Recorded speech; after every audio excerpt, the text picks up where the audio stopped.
Good afternoon, everybody.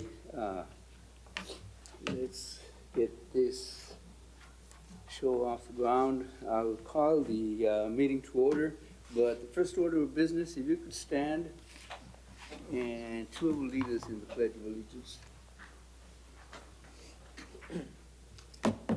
I pledge allegiance to the flag of the United States of America and to the republic for which it stands, one nation, under God, indivisible, with liberty and justice for all.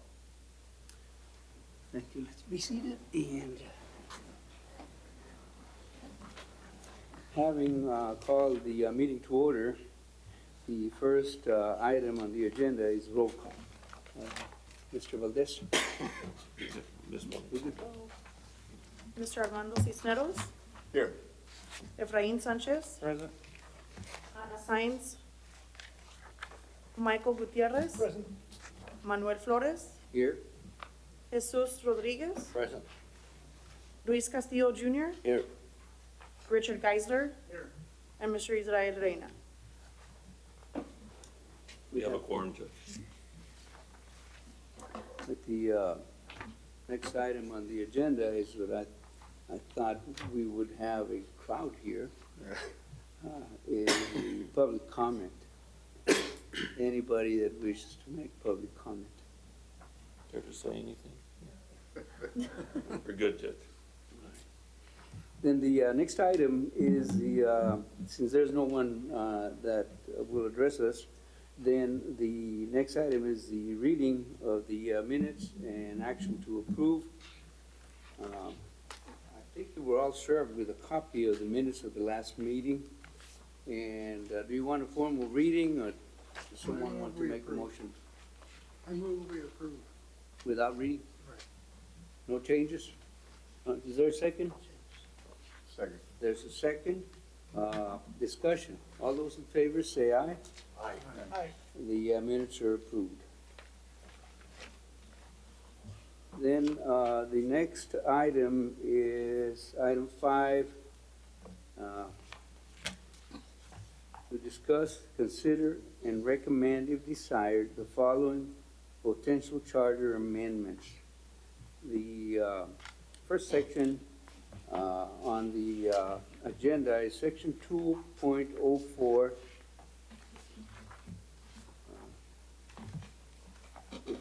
I'll get to it. Section 2.04 reads vacancies, forfeiture of office, and filling of vacancies. And I believe that the main one that I was concerned with, and I'll throw it open for whatever you think. It's on the forfeiture of office. Item number 3 says, the mayor or a council member shall forfeit office if he or she is convicted of a crime involving moral turpitude or felony. I know that recent events created questions over, there's no question about a felony, but there's a question about what constitutes moral turpitude. And my question to this body is, should we undertake to define moral turpitude, or should we, I think because it's already there, that it would be very simple for council to define by ordinance moral turpitude and not leave it up in the air as to what is moral turpitude. As you know, moral turpitude is a creature of the federal government. It comes up in federal cases. Sometimes in state court, some offenses are considered moral turpitude, but there's no, as far as I know, there's no real definition of moral turpitude. Moral turpitude, I suppose, could be whatever we define it to be. And so I'll throw it up open for discussion, what your thoughts are. Judge, if I may? Yes, sir. I just want to add to that, and I agree with everything that you just said. I was trying to answer that for myself, is what exactly is moral turpitude? And I've seen that it goes back several decades in the 60s when it first started popping up, and has been used in different scenarios, but I was never able to find a specific definition of it. It's more of a broad uh, statement that is open to judgment in some sense. And I agree that if the term is used, it would be nice to define it. Anytime you use a term, it's nice to have a definition for that term, right? So everybody can be on the same page. But this appears to be something that over time has been very difficult for other entities to define.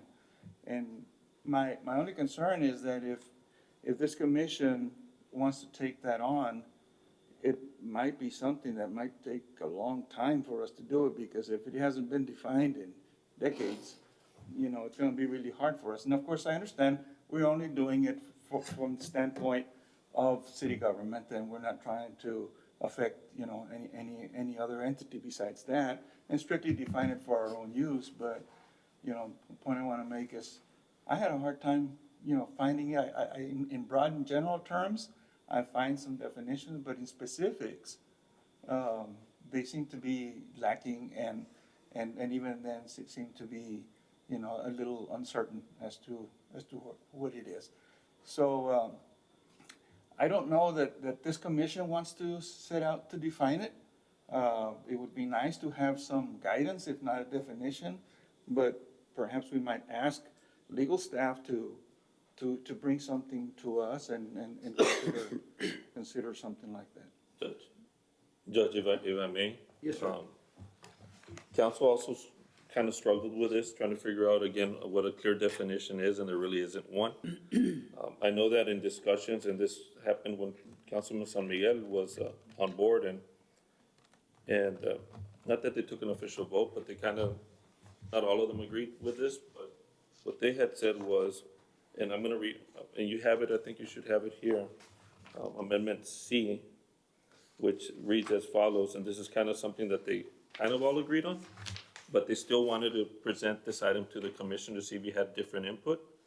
And it goes like this: it's a shall section 2.04B3 forfeiture of office of the City of Laredo Charter be amended to add the language providing that the mayor and city council members shall forfeit office if convicted of a crime of moral turpitude as found by a court of competent criminal jurisdiction in relation to the specified criminal charge during that elected official's current term. And I think everyone kind of agreed with this at the time. The only concern was during the current term or prior to the current term. And for the majority of them did emphasize that they said during that current term. So, but they wanted to bring it to the commission so you all might have some input. And with the situation that happened, I guess people were saying, well, that's moral turpitude, and someone else would say, well, no, it's not defined like that, or whatever the issue was. And so they said, well, what did the judge say? And the judge says, I'm not considering that part of it. And so they said, well, really, if it's a crime, and the judge does come out and say this is a crime of moral turpitude, then at that point, that would be it. That would be defined by the judge or whoever that's ruling on that situation. That's how they were looking at it or envisioning that section being changed. But I give you that information so that you can take that into consideration also. Any other? Well, I just wonder, Judge, how common is it for the judge to add that special, saying whether it's moral turpitude or not? Because the last time the DA came and they made the case that it was moral turpitude, and it was still not accepted. So I just wonder how often the judge goes out of his way to say that, you know. Well, I want to say, and I don't remember the whole case, I want to say that the judge was asked that, and he said no. I want to check. And the DA did come up, one of the assistant DAs, and did say, well, he felt that it was, but at the end of the day, it's the judge's rule. And so I think that's what counsel says, look, we'll leave it up to the judge, whoever the judge is. And they can, whoever's prosecuting the case can ask for that interpretation, if it is or it isn't, at that point. See, the way I see it, someone may get into commission of some offense prior to the time he is elected, but while he is running, but does not get convicted until he's in office, which is the situation. What happened. And I don't think there ought to be any vagueness as to what is moral turpitude. Leave no room for interpretation. It either is or it isn't. DWI, any theft offense, domestic violence, assault, things of that nature. But I don't think this body, like Efrain pointed out, can define all the circumstances as to what it constitutes moral turpitude. I would rather think it has to be done by ordinance with the clear advice of a lawyer, the city attorney, so that it's clear and there is no doubt. I'll bow to your wishes as to what you want to do with this section, or should we just leave it alone for now? My feeling is that if we don't handle it, the council may or may not handle it. It's postponed forever. Which is what happened last time. So It's a tough job to define and think of all the circumstances so that there is no room for interpretation and there is no room for vagueness. Obviously, we want our council to not have any kind of black mark while they're in office, but what constitutes, there may be situations where you get in trouble with a traffic offense or something like that, and certainly that's something we are all subject to, and that should not be grounds for forfeiture of office. Is it possible to put in some wording to the effect of his, for example, 3, is convicted of a crime involving moral turpitude, including such crimes as so and so and so, but not limited to these crimes? In other words, do we at least lay out some, like you said, DWI, theft, spousal abuse? Do we want to at least put something in there? Let me do it this way and see if you agree that is convicted of a crime involving moral turpitude or felony, and moral turpitude must be defined by council by ordinance. And that way, they have to do it, and if they don't do it, then you don't have moral turpitude as a grounds. It's such a blanket that just the felony to me that's pretty clear, and it covers a lot of stuff. And there's no guessing. It's a misdemeanor, it's a felony. But the moral turpitude is Like one way out. man's wine is another man's vinegar. You're right, Richard, but like I said, there are misdemeanor offenses, like driving while intoxicated, family violence, theft, shoplifting, those types, that I think would be grounds for forfeiture under a definition for moral turpitude. But can we set out to include it in this charter so that there is no doubt as to moral turpitude? Yeah, I think it's gonna be a never-ending spindle. You gotta catch all of them, and how can you? I think what Mr. Valdez suggested in what I read here on this Amendment C, that if you leave it to the court of competent jurisdiction, the case itself can lay out the grounds whether is it moral or is it not moral, turpitude. But the suggestion that Mr. They don't mention that. It says that we list, where do you stop? You list this, but you missed this one, and that's the one that applies. Well, that's why I said, including but not limited to. Yeah, I know exactly, but I'll entertain any motion that you all want to make. Are we, is the discussion over with? Or, Well, we can have a motion, and if there's a second, then we have more discussion. we're being asked in item number 5, to discuss, consider, and recommend, if desired. This is our charge, to discuss, consider, and recommend the amendments of the charter, to provide the city council and remove members from the office for violation of section. We can either consider, recommend, discuss, consider, and recommend. So we're considering and recommending, it doesn't mean it's gonna be done. what we currently have is really absolutely nothing. Nothing, yeah, nothing. Yeah. What is being proposed here in Amendment C is saying that the court will decide. Yes.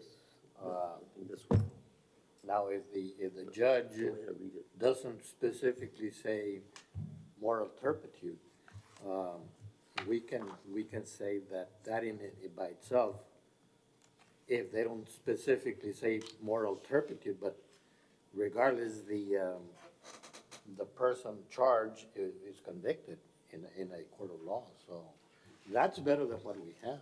Absolutely. Do you want to put it in the form of a motion, please? The way it is that were you in agreement with that also, Mr. Castillo, that this, you're in favor of? I seem to think that seems to be the one that's in better, that puts us in a better position. Then what else do we have? What else does this body have to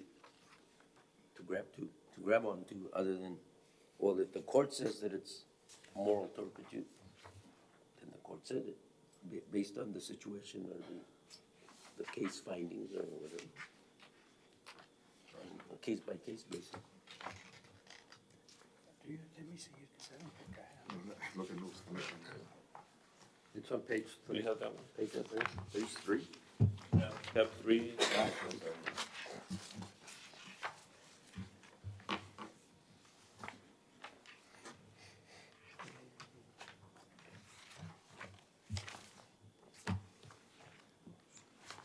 And Mr. Rodriguez points out, and the item points out here, the amendment points out, if convicted, if convicted. Judge, I can make a motion. Yes, sir, go ahead. And I move to amend the charter and incorporate the language that is recommended and presented to us as Amendment C, and specifically to add language providing that the mayor and council members shall forfeit office if convicted of a crime of moral turpitude as found by a court of competent criminal jurisdiction in relation to a specified criminal charge during that elected official's current term. So I second.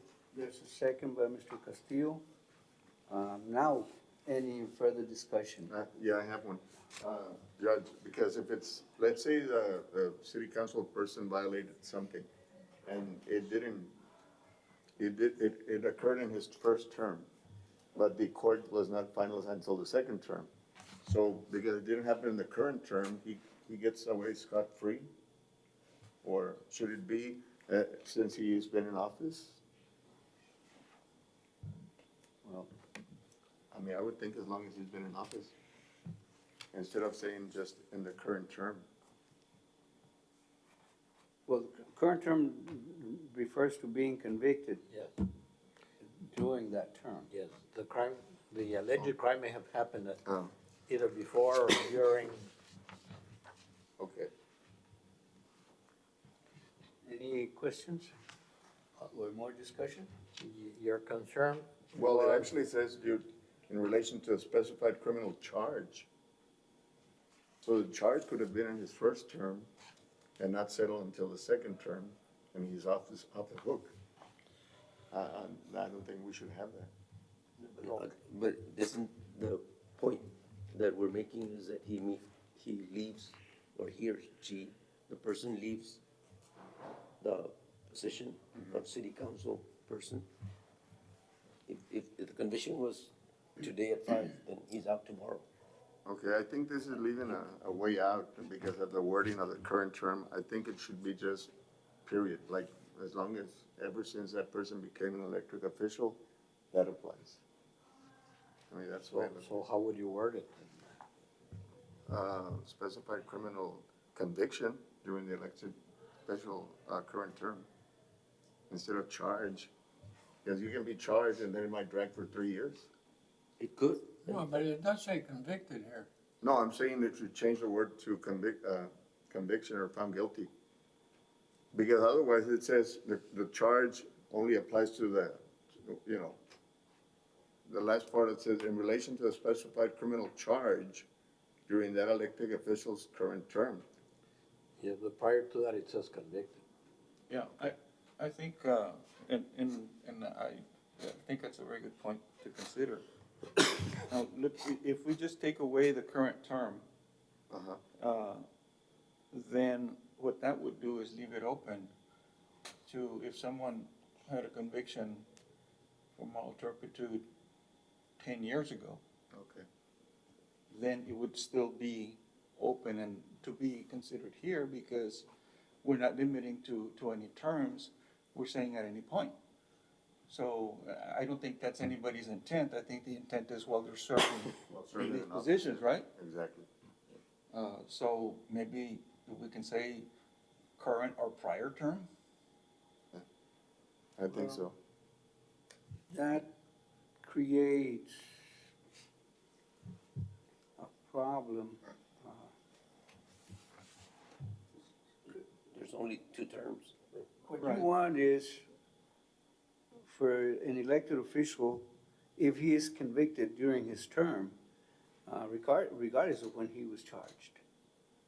Because if you open the door to look at charges before he became a council member or a mayor, well, the electorate decides, once you're running, I mean, everything is fair game. And once you're elected, that's what the people wanted. They had a case in San Antonio right now. One of the towns, the smaller town, Young Valley, I think. they wanted to remove the guy because 20 years ago, Oh, yeah. they caught him with meth. Oh, I didn't know And they that. were trying to remove him off the council. And yesterday, they had a vote and all, and they said, no, you served your time, you're allowed to vote. So he kept his seat. So I think the way this is worded is the safest out. If you get convicted while you're sitting up here, vámonos. You're out. Okay. Regardless of when the charge may have been made, I think what it says here is that As soon as they the convict him, comes down. conviction while you're in office. Okay, Yes. The charge could have been made at any time, prior or during, okay, but the conviction while in office. all right.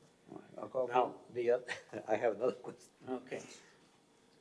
but we're still not tackling moral turpitude, so that if the judge, that was your concern, right? That- Well, and this wording says, decided by a judge of, of a criminal court of competent jurisdiction.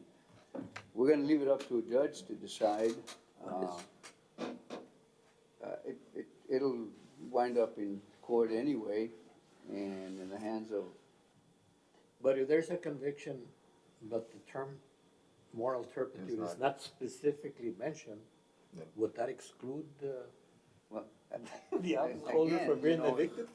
that's why I'm thinking that we're leaving it open if we don't define moral turpitude, but and I keep thinking, it's a difficult thing to do, You know, what if, someone has, like that former superintendent, a baggie or a cigarette of marijuana?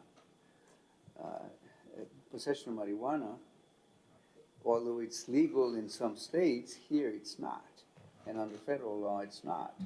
And, is that moral turpitude? We don't know. And now they wouldn't charge him because of the amount that he had. Now that medicinal. So, we can approve it like this, and I still think the safest way would be for the council to define moral turpitude by ordinance. That way there's no doubt and everybody knows exactly what it is. I would agree with that, that if we pass this, as has been, the Judge, motion and the second, that if we, add wording to the effect that we're recommending this, but that we're also asking the council to tackle the issue of defining moral turpitude, because if the court doesn't specifically say it, that may be a legal loophole. I mean, you're the attorney here. So what do you think?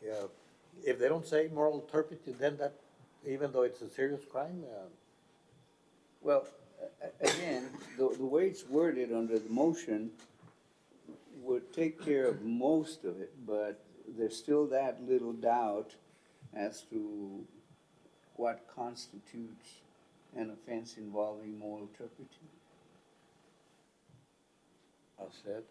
If we get off the hook, as found by a court of common criminal jurisdiction, so that the court decides if it is or isn't. I think the question that I'm hearing is not so much the finding, but what actually initiates submitting the case for review by a judge. Which cases may be submitted for review and which don't qualify as being submitted for review for moral turpitude. And I think this is where the example's looking. If it falls in this type of situation, then it would go, otherwise it wouldn't. But in other words, the council can just through its own inaction nullify this, Yeah. right? Exactly. Unless you have something that says, in these circumstances, you will do that. See, envision this, Joe Blow is celebrating his victory for his second term in city council. And so he has a few too many beers, and on his way home, he gets stopped and charged with driving while intoxicated. It's a Class B misdemeanor, so he works out an agreement for whether it be pretrial diversion or the normal 2 years probation with a fine and 3 days to serve, or whatever it is. It goes to court, the judge rules, and he's on probation for driving while intoxicated. The judge isn't gonna say, this is a crime involving moral turpitude, therefore you ought to be removed. It would entail, and I'm thinking it's action by the council to declare the position vacant because of a conviction involving moral turpitude. And it comes back to council. Was it moral turpitude? So, that's, how do we resolve that? And if the judge rules and specifically says this is a crime of moral turpitude, then that's it. But if he's convicted of a crime, but that phrase is not mentioned, then it goes back again to the council to decide whether the person is going to be removed or not. And so, the way it is right now, it's nothing. It's absolutely the council deciding Not to do anything. not to do anything, and they won't. Well, there's a motion on the floor. Do you all want me to call for the question and let's send it to the council like this? I believe the moral is the way, like, the people of the one society wants to make all the society in that way. I think is why stay moral turpitude here, because we want our political people coming in that way. And if we take off this, the article, it's not the way how the people wants the moral in the society. I know if I can say. I think if left that way is the way correct, is the correct way to do it. One more thing, Judge, before, what I actually, the way, if it's possible to do it, what I would like to do is ask legal to get us the crimes in Texas that constitute moral turpitude and see what they are, and maybe we can include those, because I'm sure people are charged with moral turpitude in Texas all the time. But what are they? I mean, I think that at least would give us something to You go want with. to table the motion? Judge, But you have a motion on that, no? You have a, Well, the only way to stable it is table it and ask the city attorney to give us some advice on this. Judge, if I may, again, when council was reviewing this portion, it was a long discussion. I know several attorneys on council, some of them said, this is what's considered moral turpitude. Some said, well, this is what's considered and that's not considered. And so they went back and forth. And at the end of the day, and we'll provide the minutes. If you want to table the item, that's fine. And we can provide the minutes of that discussion specifically just for that issue. Because it was a long discussion and a lot of points were brought up. And the concern again was, if you have a list, it's not like Webster's Dictionary, this is what moral turpitude is, and then they're listed there. It's crimes of, and so, again, like Mr. Gutierrez was saying, it's defined by the people sitting there, or for this instance. And so they went back and forth and they kind of settled on this language, and that's where they got to. I think they had a more bigger discussion or concern was during the term, before the term, and that was, I think, more of an issue than the actual vagueness of the moral turpitude. The consideration was from the general, and I say in general because not everyone agreed, but for the majority of them, they said leave it to a judge to discuss that or to decide that issue at that time. And so if you want to table the item, we can bring you back those minutes so you all can review them and consider them, and then we can bring back this item at another meeting. It's up to you all. I would not be in favor of postponing it. And this is better than what we have right now. Well, there's no motion to table, so I'll call for the question. All those in favor of the motion, say aye. Aye. Aye. Opposed? One opposed, the motion carries.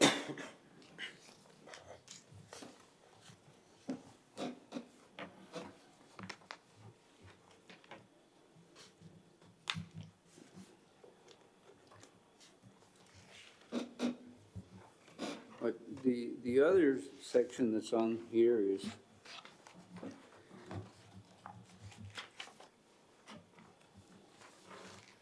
the filling of vacancies, and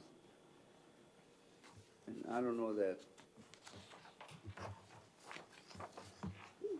what we're talking about is on 203B, prohibitions. That's where we're talking about removing, the council removing a council member for violation of, I think it's 203B and 203C. And 203B says that unless it is otherwise specifically provided, City Council shall not in any manner dictate the appointment or removal of any city administrative officer or employee whom the city manager or any of his subordinates are empowered to appoint or remove. But the council may express its views. And then the other section is the one that talks about that you deal with the employees strictly, they're strictly under the supervision of the city manager and not giving orders to any subordinate other than through the city manager. So I don't know that, we want to tackle that other than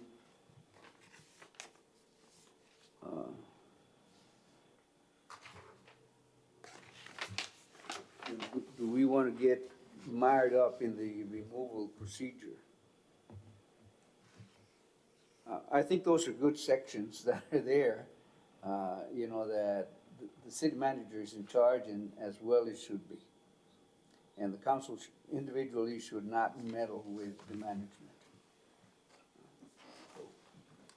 I don't know if there's any changes you want to make to that or any position you want to take on that? I think they gave us two choices on this one, B1 and B2. I would say B2 is more along the lines what I would like, where it's either a city manager or his designee. And you want to see this one?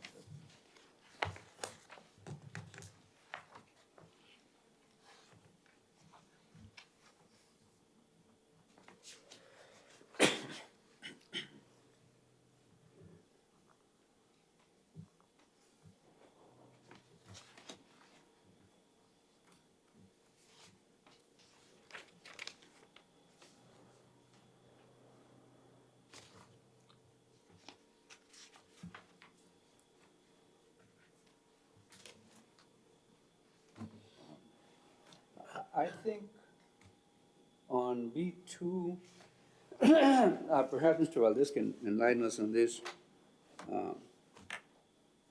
There's an acting city manager, or there can be a designee in the absence of the city manager. And so the question is, can the council give direction to the designee? There is a section, let me see if I can find it. Should be in the manager part of it. Okay, I'm gonna read this section. It says acting city manager. Section 3.04, acting city manager. By letter filed with the city secretary, the city manager shall designate, subject to approval by the city council, a qualified city administrative officer to exercise the powers and duties and perform the duties of the city manager. So he's designating someone to perform the powers and duties of the city manager during his temporary absence or disability. During such absence of disability, the city council may revoke the designation at any time and appoint another officer of the city to serve until the city manager shall return or his or her disability shall cease. In the event the city manager is incapacitated and cannot or will not designate an acting city manager, then the city council shall appoint an acting city manager by an affirmative vote of no less than 5 council members. So the council may select someone, city manager may select someone during his absence, though. And so I don't know if that's the same. Would that be what designee means, the acting city manager? Yeah, maybe he designates somebody, yes. That's how I interpret, legal, put you on the spot. Yeah, I would tend to agree. Don't think he can. But I think it's a concern that he designates someone while he's still here, working, is that the concern? I think that's what, one of the recommendations was, to amend the charter.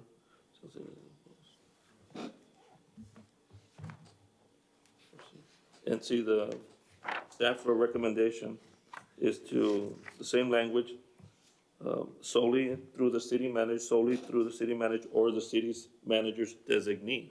So if he also says, these people are also in charge, then that's allowed. At this point, it says solely through the city manager. But council can, again, in the absence, we had this situation happen recently, Mr. De Leon, resigned or retired. And, so they appointed somebody, and so as I read through the charter, in the absence of the city manager, the council shall appoint or may appoint someone, which they did, which is a co-interim city manager. And so they have the powers as, city manager has. And so I think, legal department was looking at that also and said, okay, well, let's include or the city manager's designee. So that's, I think, where you were referring to, Mr. Cisneros? Yes, yeah, my only question would be if it does indeed refer to the acting city manager, would it not be more clear to say at the very last of B2, through the city manager or acting city manager as prescribed by 304? I mean, in other words, you will actually come out and say acting city manager instead of just designee. It's already in the charter, how to get in an acting city Well, manager. that's if the city manager's absent. But if, like he had the executive, directors, in the past they're not there anymore, but he was stating that he could give that power, Yeah, which I think if it's there, it'd be more clear. yeah. It clearly defined, I guess, that section. Like you're saying, as far as the designee, not just in the absence, or if he's sick, or, for whatever reason. So the designee is more fluid, like he can designate Yeah, somebody. he can designate the deputy, pick the somebody assistant else. city managers with the same status as he has.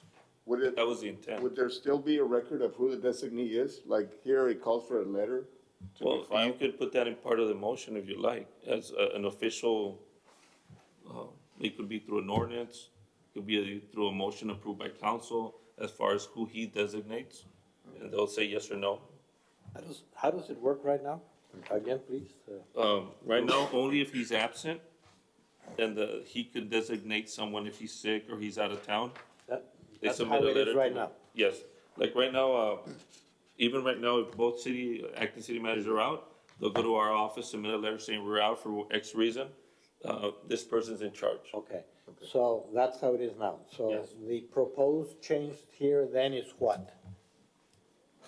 At any time, he may designate anyone to have the It same, doesn't have to be out of town. Oh, yeah. Right now, it's only if he's out of town or if he's away from the city for whatever reason, either sick, but the manager he designates. designates, He could have, in the past, he designated, even though he's still there, he can say, yeah, this department head can now be approached by the city council That's, for yeah, business. that's what I'm concerned about, how fluid it'll be, because, I wouldn't want somebody to be, he was there today and tomorrow it's this guy, and that way, everybody gets to Well, talk to everybody. again, if you wanna do it, you can propose them to do this change through an ordinance. And so that would go back to council, say, I, city manager, designate the deputy, the assistants to act. Even if I'm here, the same powers or whatever the limited powers are. And council, you either say yes or no. And so that's official. And to change that, it would have to go back to council through an ordinance. And that's a process that's gonna take 2 readings. And so it's gonna be longer than a month. And so that gives it a little bit more substance and more security, if you want to consider that. The way I see it is that, in the proposed change, the manager is weakening his position all by himself. He's still here, but then he's saying, but the council can approach so-and-so and so-and-so even though I'm still here. Yeah. To me, that makes no sense. I would be in favor of keeping it the way it is. And just solely to the city manager. The way it is right now, just solely to the city manager. Yes, why would the city manager want to dilute his power and if he's here, why would he want then others to take care of the responsibility of serious matters? I think an example may be, he could be here in a conference and some action needs to be taken and the council needs to talk to him, but he's unavailable. And so for whatever reason, they needed some action. And so they might approach, and if there's no one else and he's the only one, that could be a situation that may occur. It's happened in the past. I'm not saying that that's the justification, but that's a situation that could happen. And maybe that's thought behind this. If he wants, he can do it. If he doesn't have to. You know, sometimes, time is of the essence, and you have a meeting, and for some reason, the city manager is tied up in something else. Can he designate someone to be here with council? And he feels deal- confident in that person to basically be him at that moment in that meeting, make a decision or whatever it is. And so maybe that's the situation they might want to do it. But again, you're giving the option to the city manager to do it in the way it's presented. And is that what that, proposed amendment is supposed to resolve? I'm not sure. I mean, the way it's written, that's what I'm I interpreting. don't think so, but. But I would not be in favor of this change at all. If you have a weak city manager, the council is going to fill the gap. And here, not only do you have that problem, here the manager is weakening his position all by himself. So that, then that opens the door for the council to get him out of the way and just deal directly with the department heads. So I would definitely not support that change, and I would support Do you leaving want it to the way. make a motion in the negative that we recommend against that, that change, that change? Yes, Or to retain the current language. yes. I move that on Amendment B, interference with administration, that we leave the charter the way it is and reject the proposed changes.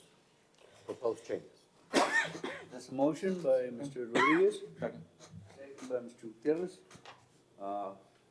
Any more discussion on this? All right, then, I'll call for the question. All those in favor say aye. Aye. Opposed? The motion passes unanimously.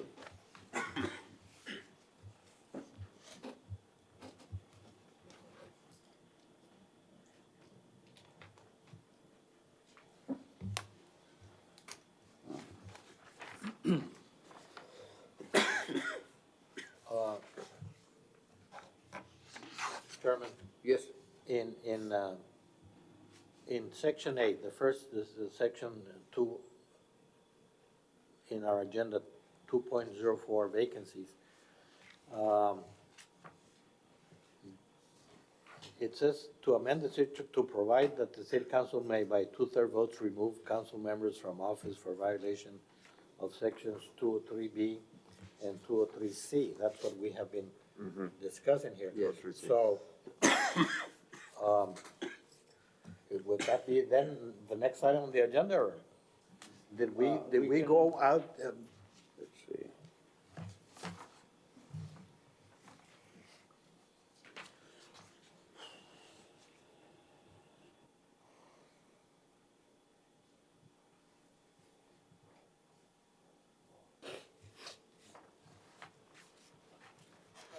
So that would be Amendment D. Right? Removal? I think that's a misnomer. Let me make sure.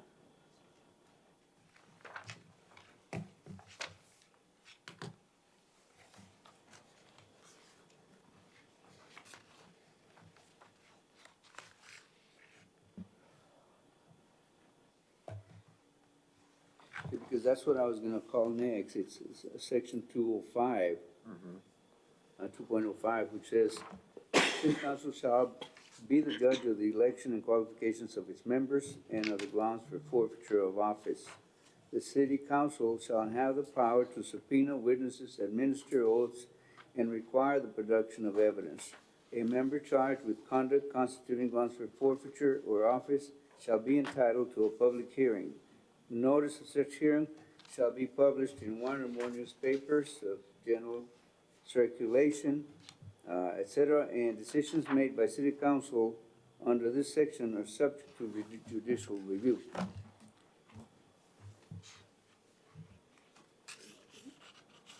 apparently, the council has the right to go and have a removal hearing under this section.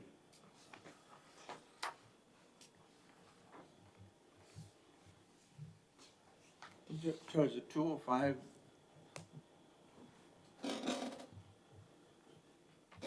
is talking about qualifications to hold office, it seems. Whereas 204 is talking about infractions while in office. Yes.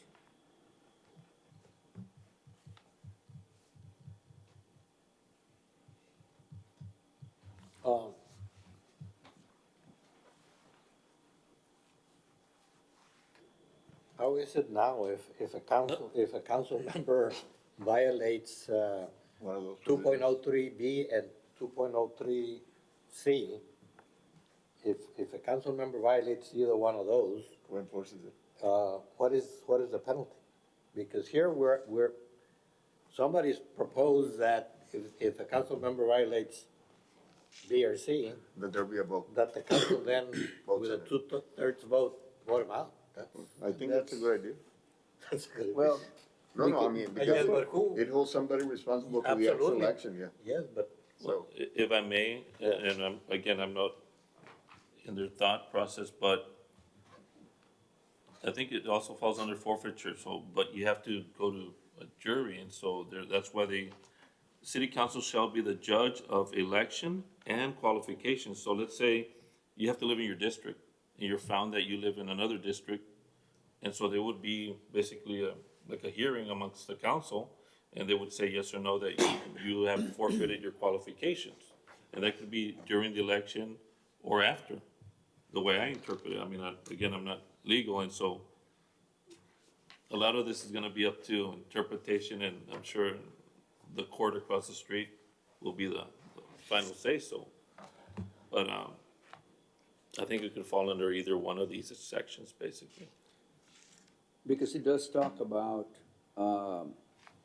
qualifications and forfeiture of office, which refers back to 204.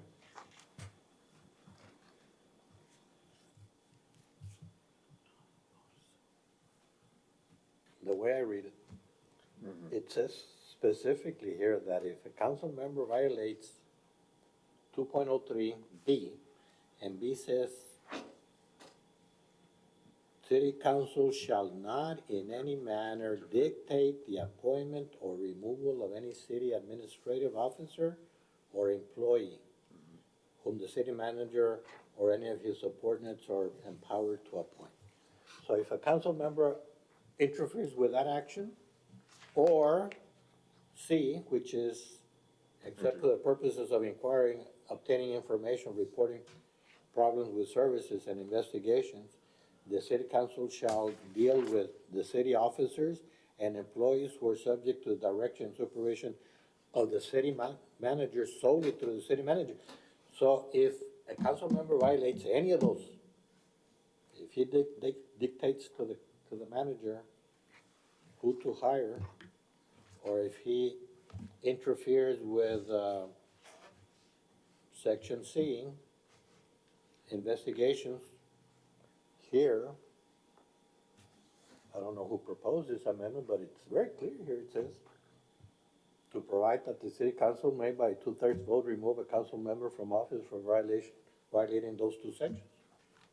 And then at the very end of the item on the agenda, it says specifically to clarify the definition of moral turpitude. So that would tell me that it also applies to section 2.04B.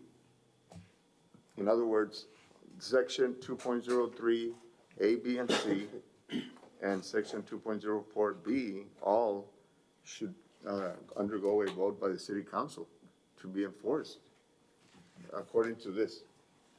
2/3 vote is the way I understand it.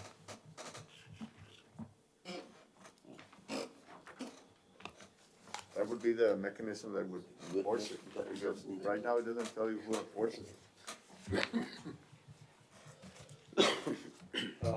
Who enforces it? See, Well, the judge of qualifications for the council is the council. as defined in 2.05. So if someone's gonna enforce those, it would have to be the city council. I mean, unless legal says otherwise, but I would imagine that's why they are the judge of qualifications of its members. But. And I guess someone could file something in district court and go that route, if there's a violation, which everyone has that legal right. I think amongst themselves, the way it's defined right now, the judge of qualifications shall be the city council. But what I'm reading is that this proposed amendment, A, wants us to add forfeiture of office. Right now it's 1, 2, 3, 4, 5, 6. Okay. I think they want us to add, besides those 6, that if a council member interferes with appointments or interferes with administration, that be added as a reason for, Yeah. So that would be 7. that's how I see it. I think it's, That's how I see it, that whoever proposes this amendment, that was Councilwoman, I think it says there in blue, who proposed these different, sections. It was staff or it was, Oh, I see. the council member. Let's look at the reality of things. You know, you're sometimes reading the paper about, or, you know, comments about the Gang of Five. There's a majority of councilmen banded together, and there's 2 or 3 out in the cold. Do we open the door for council to remove a council member?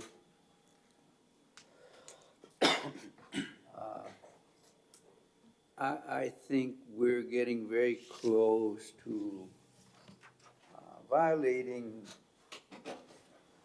the voice of the people that voted those people in. Because what we're gonna say is, well, the council can remove you, and it's subject to judicial review. So if you're removed, you can go back to court and seek to get reinstated. Which is, you know, is a burden. I think if we want to see a removal of a council member duly elected by the voice of the people in his district, that then it should be the city attorney at the direction of the city manager to take it for removal to a court of competent jurisdiction, rather than leave it in the hands of politicians. so you're saying, Judge, that if a council member violates 2 or 3. B or C, she interferes with the manager in the appointment or removal of personnel, or interferes with the administration, that would not constitute reason for removal, but that who brings charges against him? Well, that the removal ought to be done in court, not by the individual council members, So who would bring it to court? the city attorney.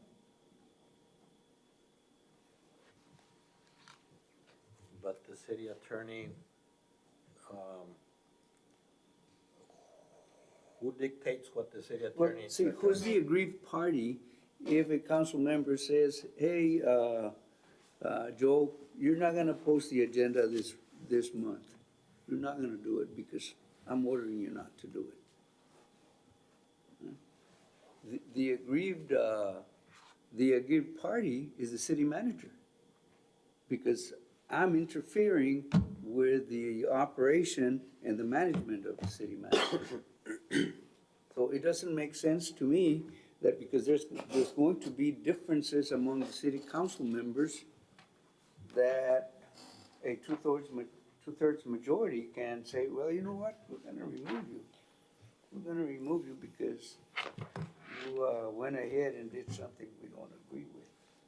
But But, Judge, isn't it not the council saying that it's the charters voted on by the people, right?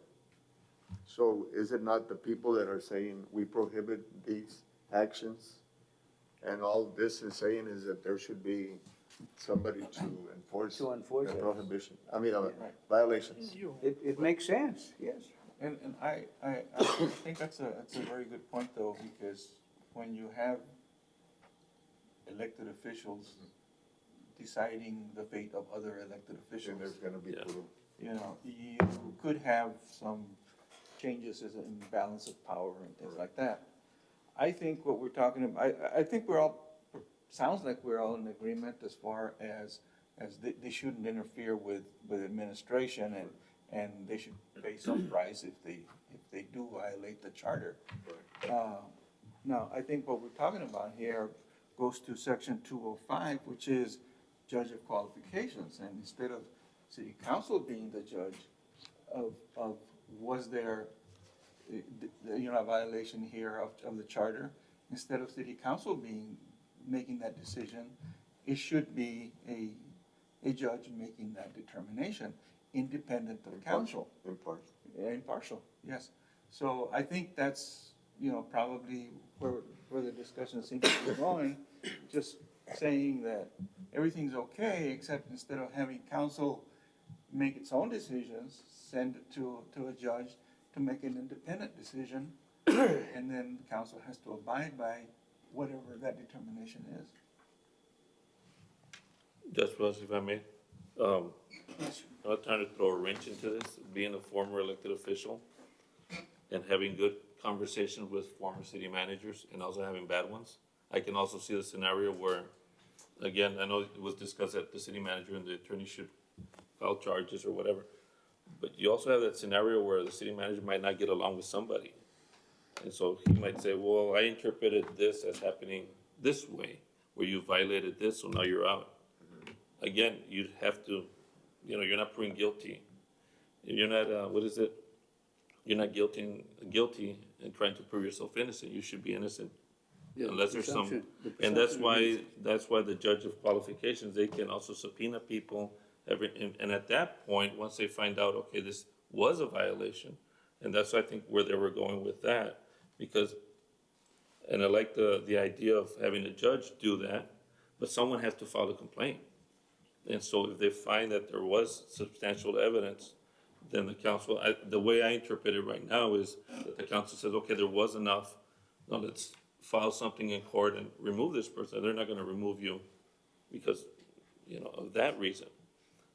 So it's not that it's clearer, but I think that was the intent, because I've seen the other side of it also, where, again, sometimes you don't get along with staff and someone might say something, misinterpret. That's why I think they're allowed to ask for, the wording is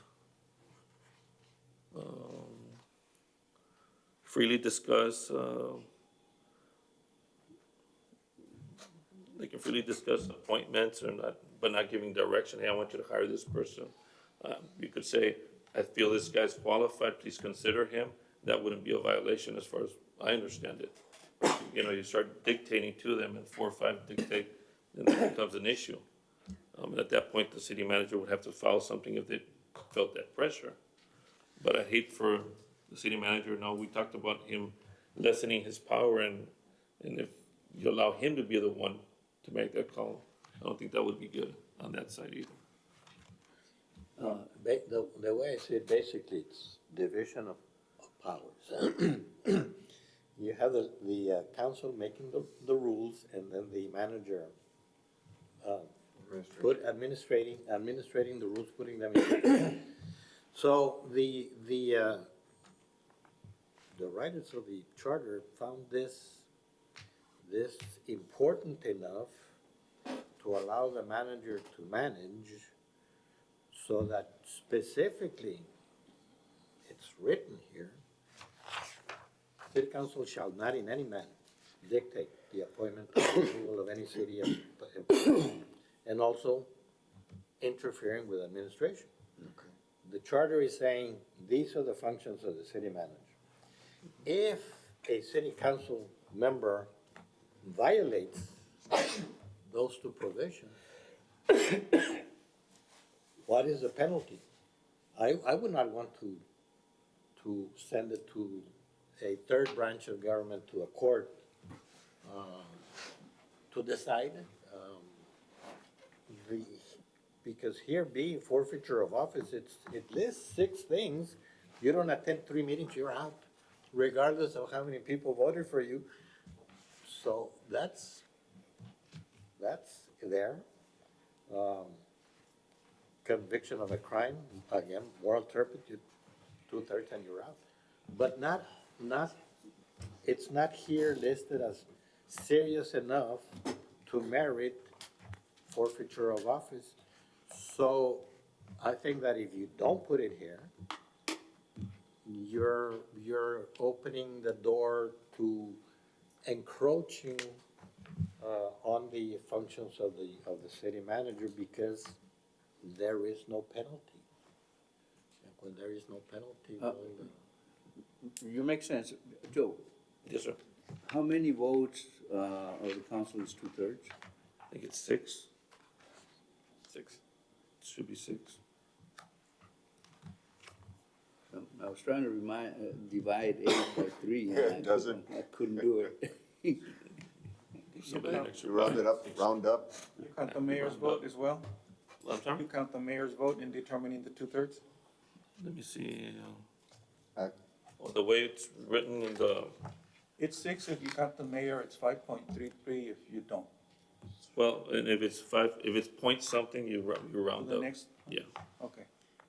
If not, it'd just be a simple majority. Does that make sense? That wouldn't be, That's what I everybody would be would fine. have to be That- present. 3/4 is 6 votes. What happens if you have a quorum? And they can go to that vote, or do you hold the vote off for full attendance?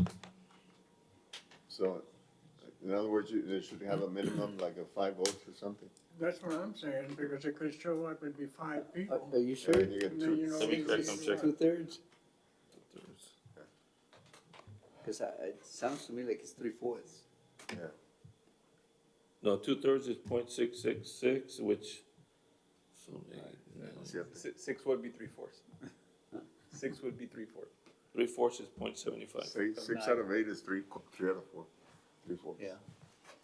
Of 9 would be 6. So the 2/3 is an impossibility, is what I'm trying to say. Well, Unless you no, count the mayor, then you have 6 out of 9. But he's don't vote. Yeah, that's what I mean, so, so that's another section that we need to define.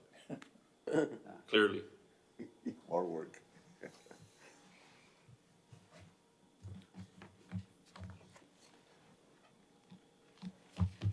2/3 is 0.8. See, 2/3 of 8 is 5.333, so you round up, that's 6. 5.3. But I understand what you're saying. I understand Pero what don't you're you saying. round, It's don't really you round 3/4. pa abajo? Because 5.3. No, because if it's more than one, you can only have one person. If you have a half a person, Ándale. Give him the That's full that's one. chaparrito. it's harder, it's a, But 6 is more than 2/3. Right. Yeah.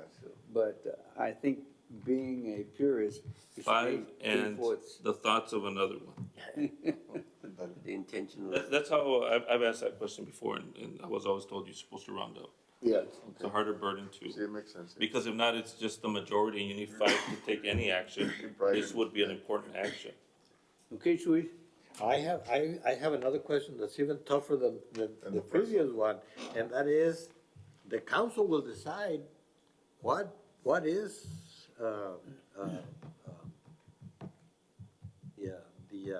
the violation here. Shall not in any manner dictate or the appointment or removal, so let's say the manager complains that Councilman X, has been interfering with appointments or with administration. So then the council is going to be the court deciding the seriousness of those charges that the manager will be bringing before the council and saying, this council member is continuously interfering or has attempted to do this or the other. So I'm back again to politicians. If you have 2/3 of those politicians against you. They may judge a minor offense as a serious, and out you go.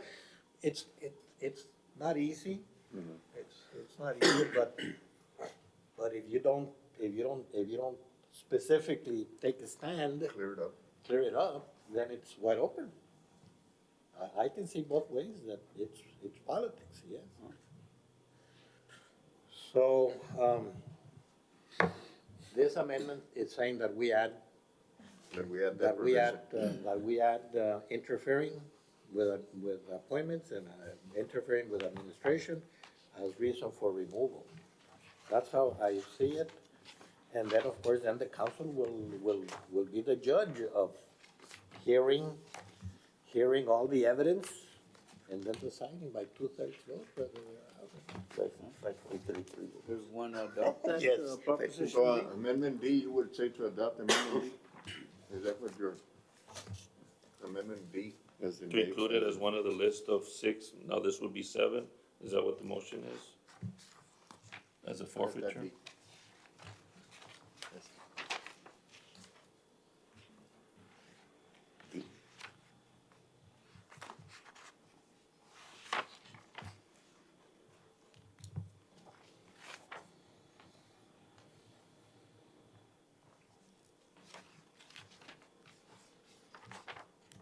Kind of confuses it porque tenemos esto y luego tenemos last year's in blue and then, so this is should only have one.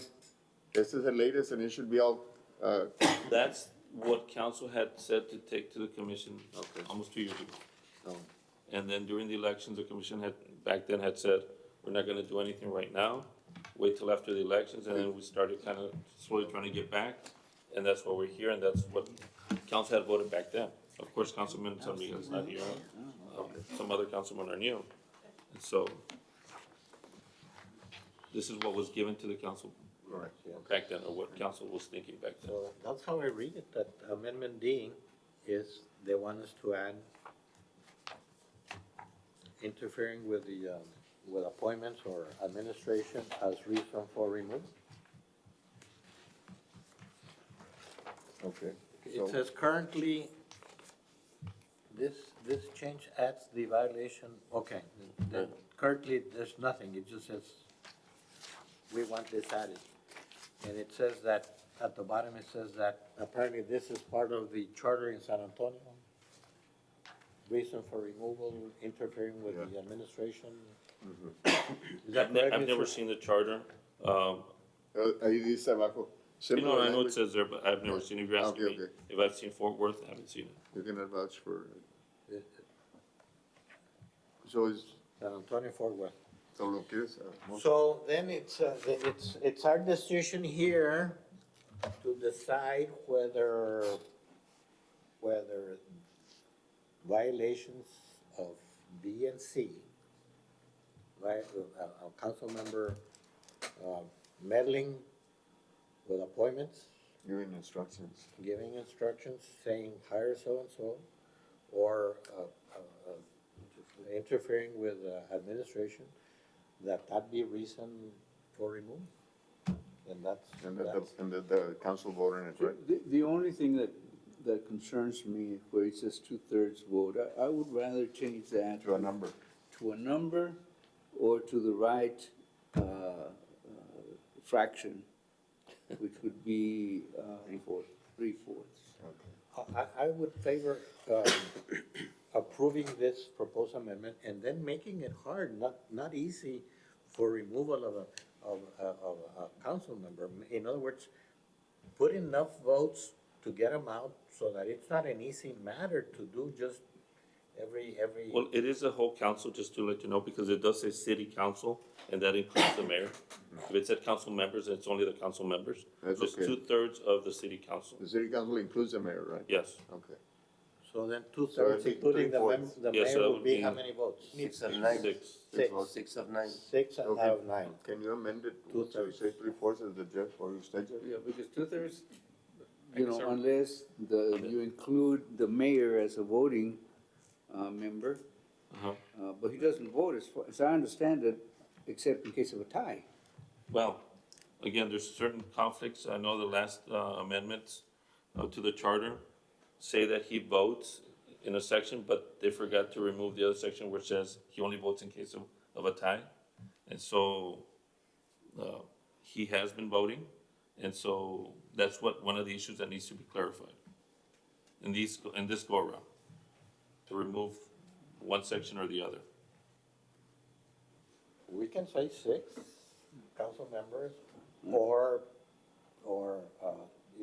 5 and 8, or 6 with the mayor, so long as the number is 6.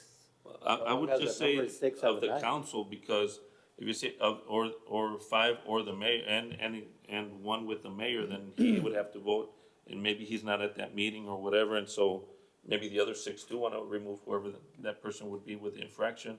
And so I don't know if you'd want to limit yourself to include the mayor within the 6, or just say of the city council. That's what I think the 6 of intent the was. city council, I think that makes better sense across the board.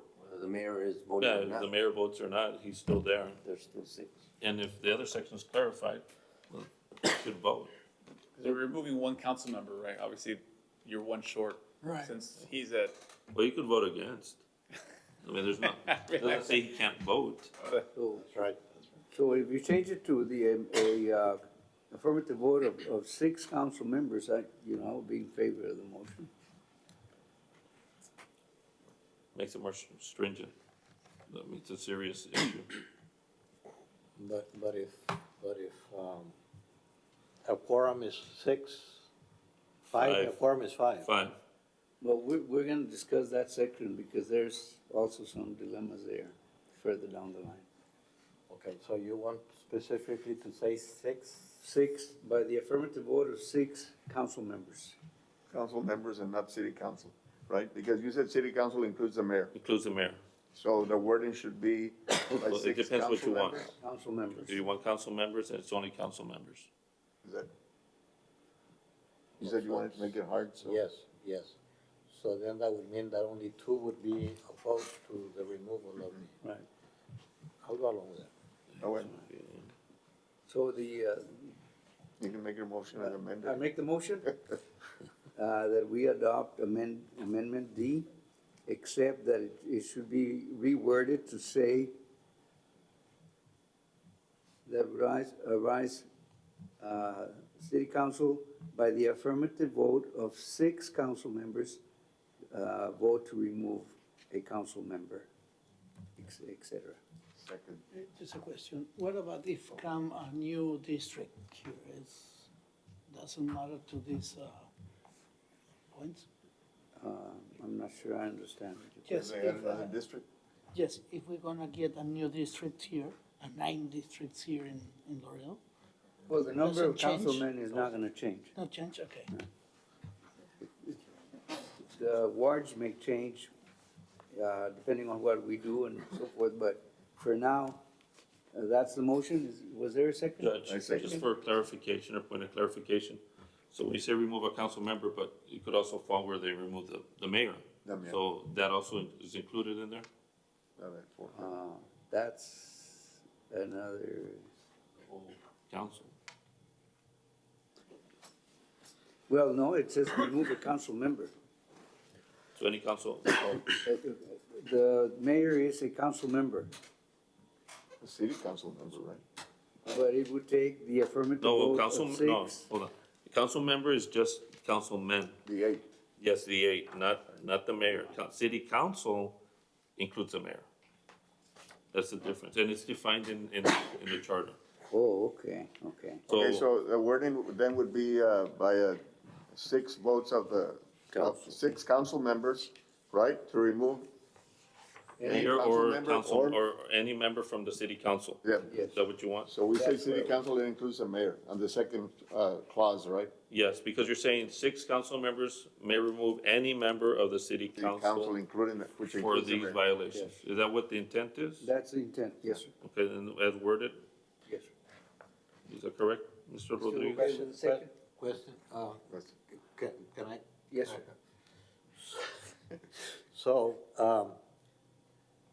we need 6 council members to vote against, to remove this. To remove either a council member or the mayor. Or the mayor. Okay, So in essence, the mayor will not be voting on this issue. Apparently not. That's the way the wording is right now. No. Okay, we're leaving this strictly to the council. We're giving this function to the council. The only way he would vote, in my estimation, is if there's a tie, and if there's a tie, there's still not enough Yeah, votes. it does not. Because it you'd does not have make sense. seven. No, but we need six, so. Of the full council? For the full- Do you wanna include that wording in there, so Yes. everybody's here? Yes. That means, I mean, it's a serious issue. Yes. Yes, six council members, so the mayor, There would be no, he doesn't vote on this issue then because we're saying six council members, okay? And how can he break a tie? We're asking for six, so Yeah, that's no, not a tie. there's no way he can, there's no way he can vote. Okay, and even somebody might abstain for whatever reason. And so you might not have, It'll be like no, that. if somebody Well, abstains, if then. you don't have the votes, you you don't have. the votes, You don't yeah. have the votes. so that's the wording that you want? Yes, sir. Okay. Is there, who was the second? Mr. Cisneros. Mr. Sines. Okay. Any more discussion on this? The only other concern that I have here that I want to voice is the infraction of a council member, giving directives and getting involved, interfering with administration. Does it rise to the level of the other items of forfeiture, which really have to do with that person's qualifications to hold office? Does this rise to the same level as 1 through 6? Or, I'm not 100% convinced that that violation is the same, let's say, as failing to attend 6 council meetings, which means he's not representing his constituency. Or, no longer lives in his district, which means he doesn't represent those people again. Does this come to the same level as those other reasons for removal? I'm not entirely sure that it does. That's why we're making it hard. The council will judge the evidence. It won't be minor little things that the manager will come up and invent. It's gotta be serious for 6 council members then to vote, to get them out. Because if the quorum is 5, they can't take this item. No. You But we're gotta including have the a- language that everyone has to be. The prohibition is already in there, it's just that they're adding the vote by the council. Well, the prohibition's not in there. See, el 203, no? Yeah, the sanction. 203.6, I'm sorry, 2.036. Yeah, it's a prohibition, but now we're setting the penalty. We're Yeah, setting a exactly. serious penalty for that prohibition. Well, this prohibition of interfering with the administration, that's not in there. That's it's up to us Yes, that's, to decide whether we want to add that in there, right? the charter is saying that's prohibited. The charter is saying you cannot, Yes. interfere with the manager That is correct. in those 2 things. That is correct. So, Now the you're charter adding- is saying you can't do that, so now we're saying, and the penalty for doing it is this. Yeah. Is removal. Right. But it's going to be a serious matter because it's gonna require 6 votes.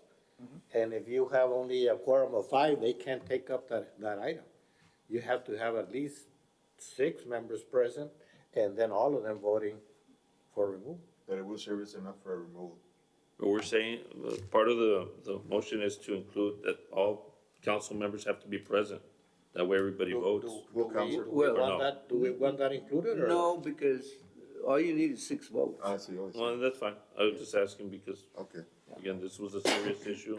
So I wanna make sure. So Yeah. it's a matter of 6 votes, that's it, Yes. of council members. 6 council members. And, it's a slippery slope. I know I make the motion, but, I can envision where one councilman calls the director of some department, hey, you have come out to my neighborhood to take care of the streets, what's going on? Never happens to. And is that a violation? That's not really a violation, but it's a question, right? It's a question. Trying to get But some it's- information. But it's pressure. Valemos que vengas.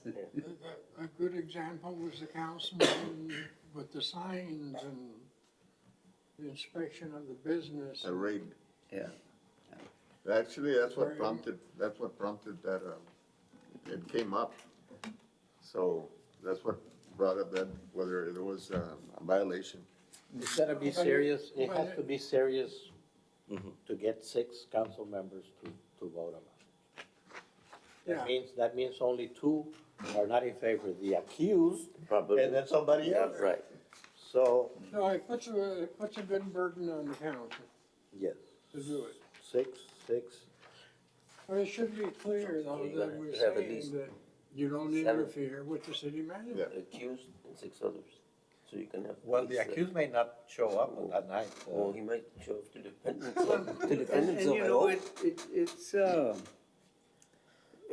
I guess it's intended like that, in other words, the most serious offenses, you know, will unite the council to do this. Otherwise, you know, if it's Right. in a gray area, they won't do it. No, exactly. And I, you know, I just don't like the idea of disenfranchising the voters Right. by acting like this. But anyway, I'll call for the question. Oh, Mr. Gutierrez has stepped out.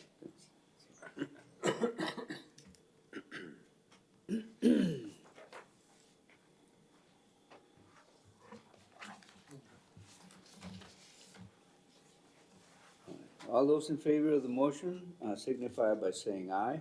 Aye. Opposed? Opposed? Nobody? The motion passes unanimously.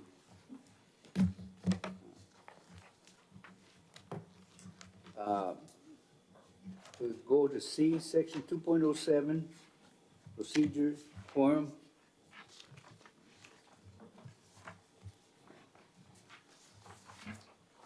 Let's look at 2.07.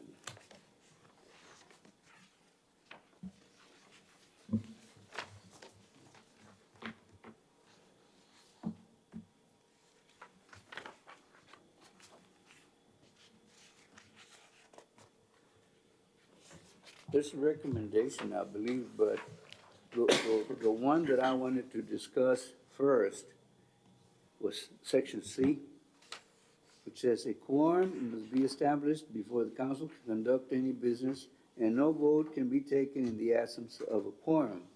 Okay. 5 council members, or 4 council members and the mayor shall constitute a quorum. But a smaller number may adjourn or recess from time to time, etc.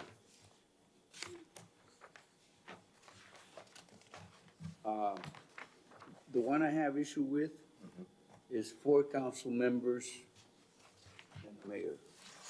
I was under the impression the mayor doesn't vote. And so 4 council members is not a majority. Not a voting quorum. It's not a majority, you know, it's you have half the city unrepresented. Correct. As far as the vote. And goes. so, my idea to clean it up would be just 5, you know, you need 5 council members, whether the mayor is present or not. That's how I would wanna amend that, and, you know, I don't know what, you think about it. Because, and, envision this. You have 4 council members present and the mayor, and 3 council members can take some action because they're majority of those present and voting. And so, There's, Judge, 3 if I out may, of 8 dictate what's gonna happen. there is a section, I'm trying to find it, where it says that But it involves. the only action that can be taken is by an affirmative vote of 5 council members or 5 votes. And so even if only 5 show up, if all 5 are on the same page, it doesn't happen, it doesn't pass. And that's happened sometimes on council, some issues, depends on the issue. On any issue? On any issue, it says the minimum number of votes required to take any action, official action, is 5 votes. So it doesn't make any sense that 4 council members and the mayor would But constitute. I'm trying to a find the quorum. other section that's, the section I was stating where it reads one way, there's 2 different interpretations. If I can find it. It's It's, D, Mr. Valdez. Which, That same section, 207D, okay. under voting, al último.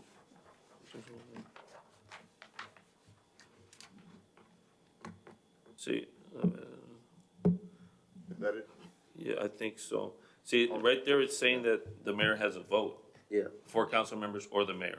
And so, but then if you go to the other section, I think that was a part of the charter that was amended to include the mayor to vote. Okay. But when they passed that motion, or They they didn't amend put that. that act, that amendment to the voters, they did not say, if this passes, remove the other section. I see. So then we have the other section under the mayor's powers, which says the mayor shall only vote in case of a tie of the council members. I see. So there's a conflict there. There's a conflict, and Contradiction.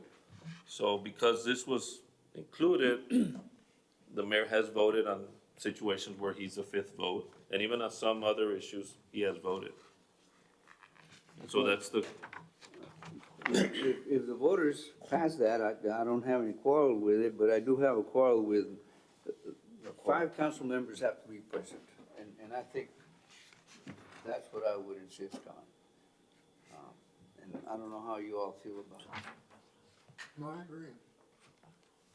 see, no action of the council shall be valid or binding unless adopted by an affirmative vote of at least 5 council members or 4 council members and the mayor. Okay, so, Judge, what you're saying is you wanna go I up want to to change it in, the preceding paragraph. on quorum. Quorum must be established and 5 council members shall constitute a quorum, So period. remove the section of 4 council members and the mayor Yeah, in the quorum section. now just Eliminate make it that 5 council members shall constitute a quorum. And no action can be taken unless 5 council members are present. That would be I'll second. aligned. So that's it. 5 council members, whether the mayor is there or not. They have to be back for a quorum. Was there a second to my motion? I did. Mr. Geisler. Mr. Geisler, okay. So your motion, Judge, just to clarify, is to remove the part where it says 4 council members and the mayor shall constitute a quorum and leave the other section out, or 5 council That members. gets removed also. Yeah, I'm saying that's the part that's gonna be removed, so it's gonna be 5 council members as it reads only. That's it. Okay. Yes. Discussion? No. All right, then I'll call for the question. All those in favor of the motion, say aye. Aye. Opposed? The motion passes unanimously.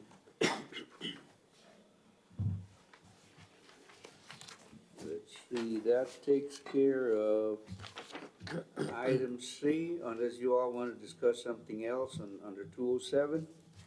Well, Judge, I just wondered because Mr. Valdez said that, last time around, they left in the part of where the mayor cannot vote.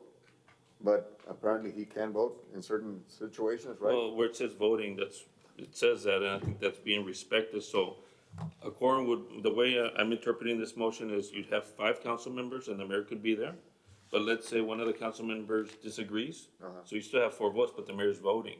And so that would be the voting part that applies. Is So- that correct? Well, if that's. If that's the If that's situation. what was approved and Yeah. they're okay with the mayor voting, I would think then we need to change the other one. Well, yeah, well, but that's the interpretation from the motion that was made, the way I'm So seeing it. you can put, the mayor, under the mayor's duties and all that, you can still put he cannot vote except as provided by, section whatever. No, but he's right. In the last vote on the referendum, that was one of the ones to give the mayor I want to give him the vote. power to vote. So the wording needs to come out where it says he cannot vote, right?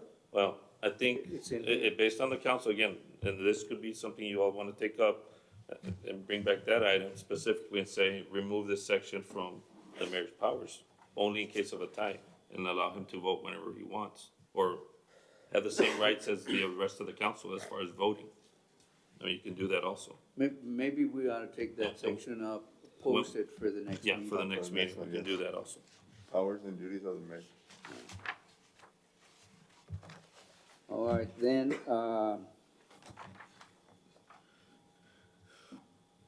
it's, item D under 5604.5, budget. And this says whether the city can make expenditures for a non-city government function without setting aside funds.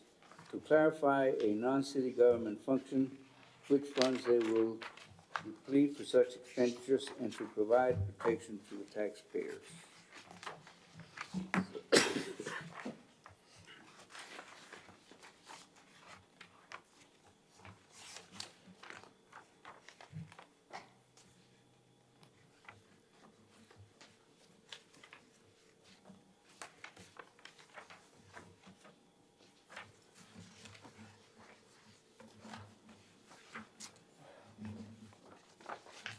Do we have a recommendation for that in our packet? Who's proposing this? This was proposed, if I remember correctly, by a former, director, he's not there anymore. And so they just said bring it to the commission. And it's in a foreign language, which I don't know very much.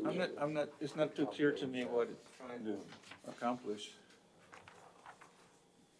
It's on page I 20. think what happens is that when they carry over the funds from the prior year's budget, that you can use it for a one-time appropriation. Let's say if you wanna remodel brick and mortar, police station, you wanna add a building and there's enough to use it, you can use it only one time.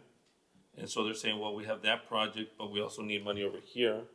And you can still use the money, but the way it's written in the chart, it's only for a one-time appropriation.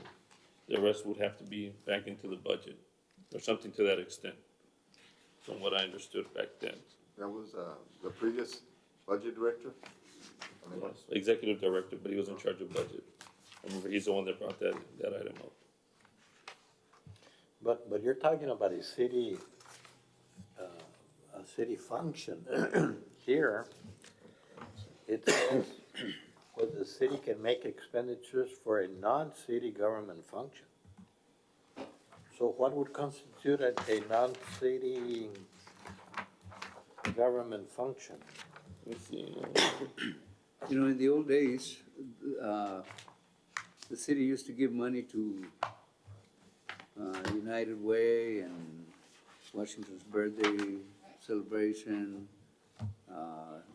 the Greater Laredo Industrial Foundation, with Cowell and several other agencies that were to provide something, but sometimes they would get the money with no contract. And I think that's what led to this section that says, you know, you have to have a contract, you have to have goals and priorities and set out what you're gonna do for us before you get the money. I've heard stories in the past where, and again, these are just stories I've been told, that the city would give money to certain organizations, and instead of spending it, they would put it in the bank and get money from the interest back in the day when interest was good. And so I think this was what brought it in, that you couldn't do that. No, this isn't really clear, and I don't know if you'd like for us to table it, or if you all would consider tabling it. Talk to the budget, see if they know what this is about, bring them back. Next meeting, we'll present with them here, so they can answer those questions, if you all want to. It's up to the, I can't answer that because I'm not. Yeah, I really don't see any reason to visit this one, but, And the issue of the baseball pony leagues situation where the city sponsors or give some money or in kind. They do that through hotel motel tax, through other forms of funds for advertisement, bringing in different entertainment or whatever. So they justify those. If not, they couldn't do it right now. I don't know if that's what they're talking about. It might be something else.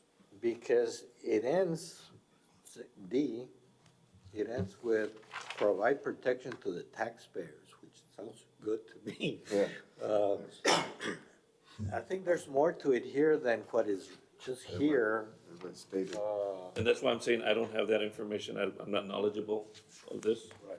I just know that he placed it, the former director, The former, executive director for, and he was in charge of budget. That's one of the items. okay, so you're saying that the former budget director, But the current director of budget might know what they're talking about. That's one thing. I don't have that Correct. knowledge or information, so I don't wanna lead you but, wrong. but you're saying that the former budget director was saying that the, city expenditures for non-city functions, need to be specifically, clarified, and then that the funds that are going to fund this non-city government function, that the funds be specified where they're coming from.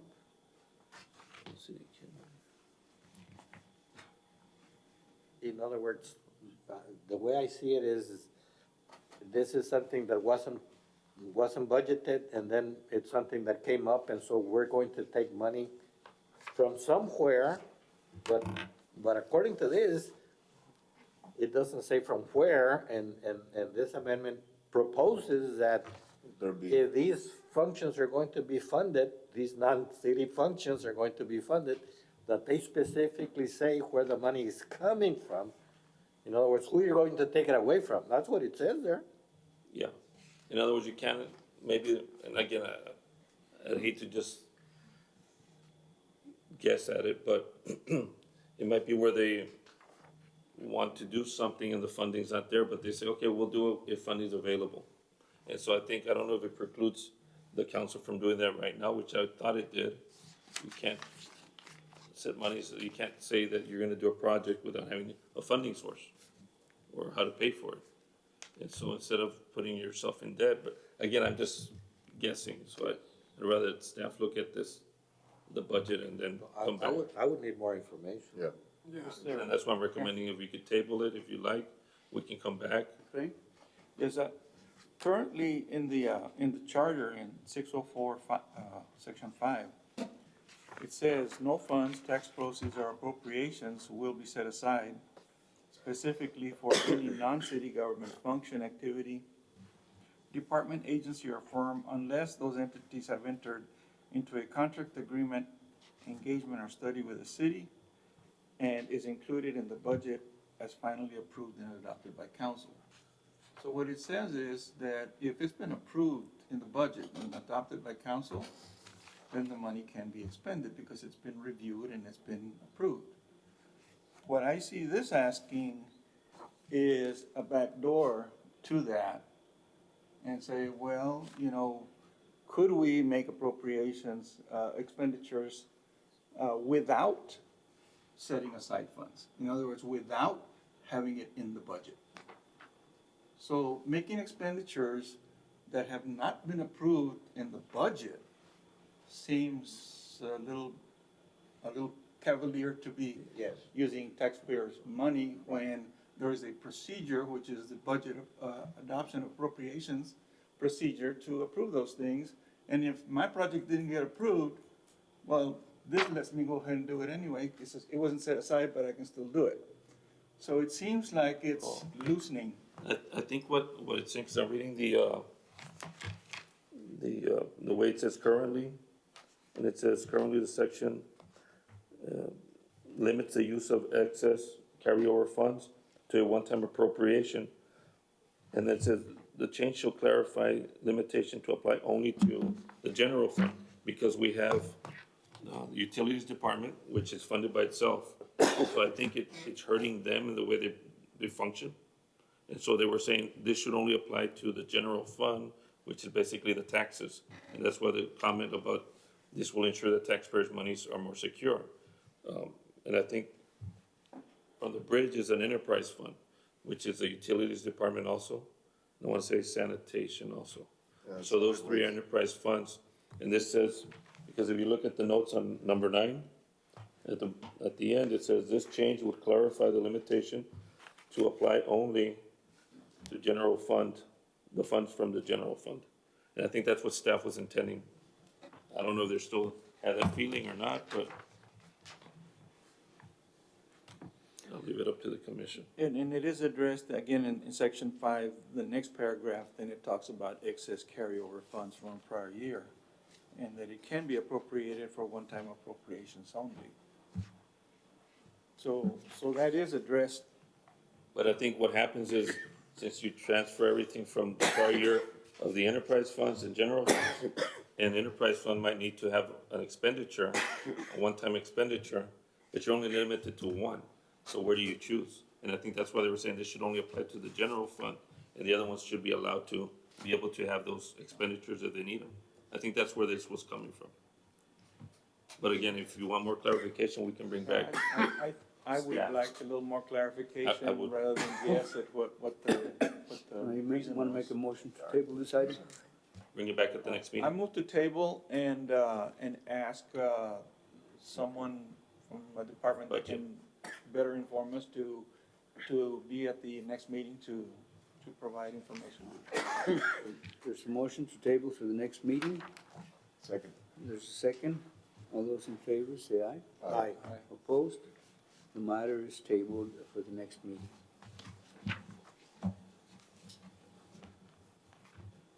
Then it's, I don't wanna make this a difficult Marathon? thing for you. It's 7:19. Do you wanna keep on going? Yes. Yes?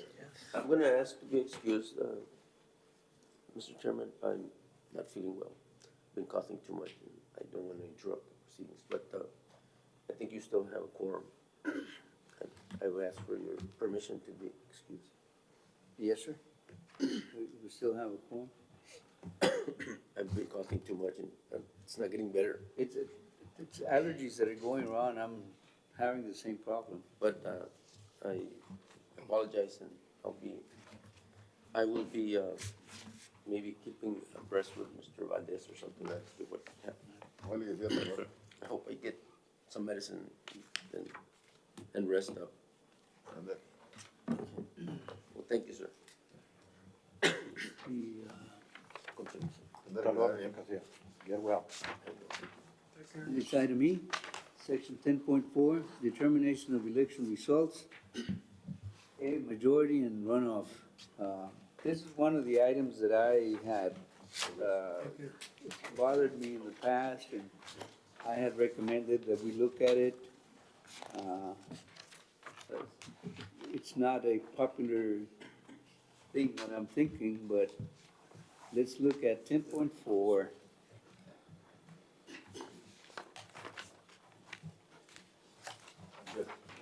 Before you continue, can I say something? Yes, sir.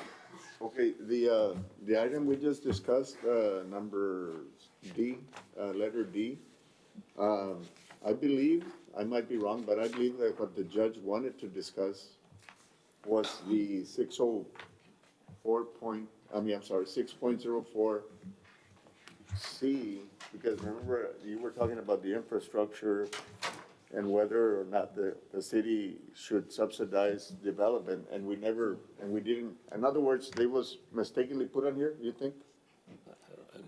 No, I don't think it was, I understand what you're saying, and you know, I also looked at it, but I think the one we needed to, and I'm gonna ask that we revisit it, at the next meeting, Uh-huh. is, 6.05 C, right? C. Oh, okay. So we can add it for next time? Yeah, you know, I'll be asking you for that one. Okay, thank you. And that one will probably draw That some, one. some discussion. Let's see, we're on 10.4.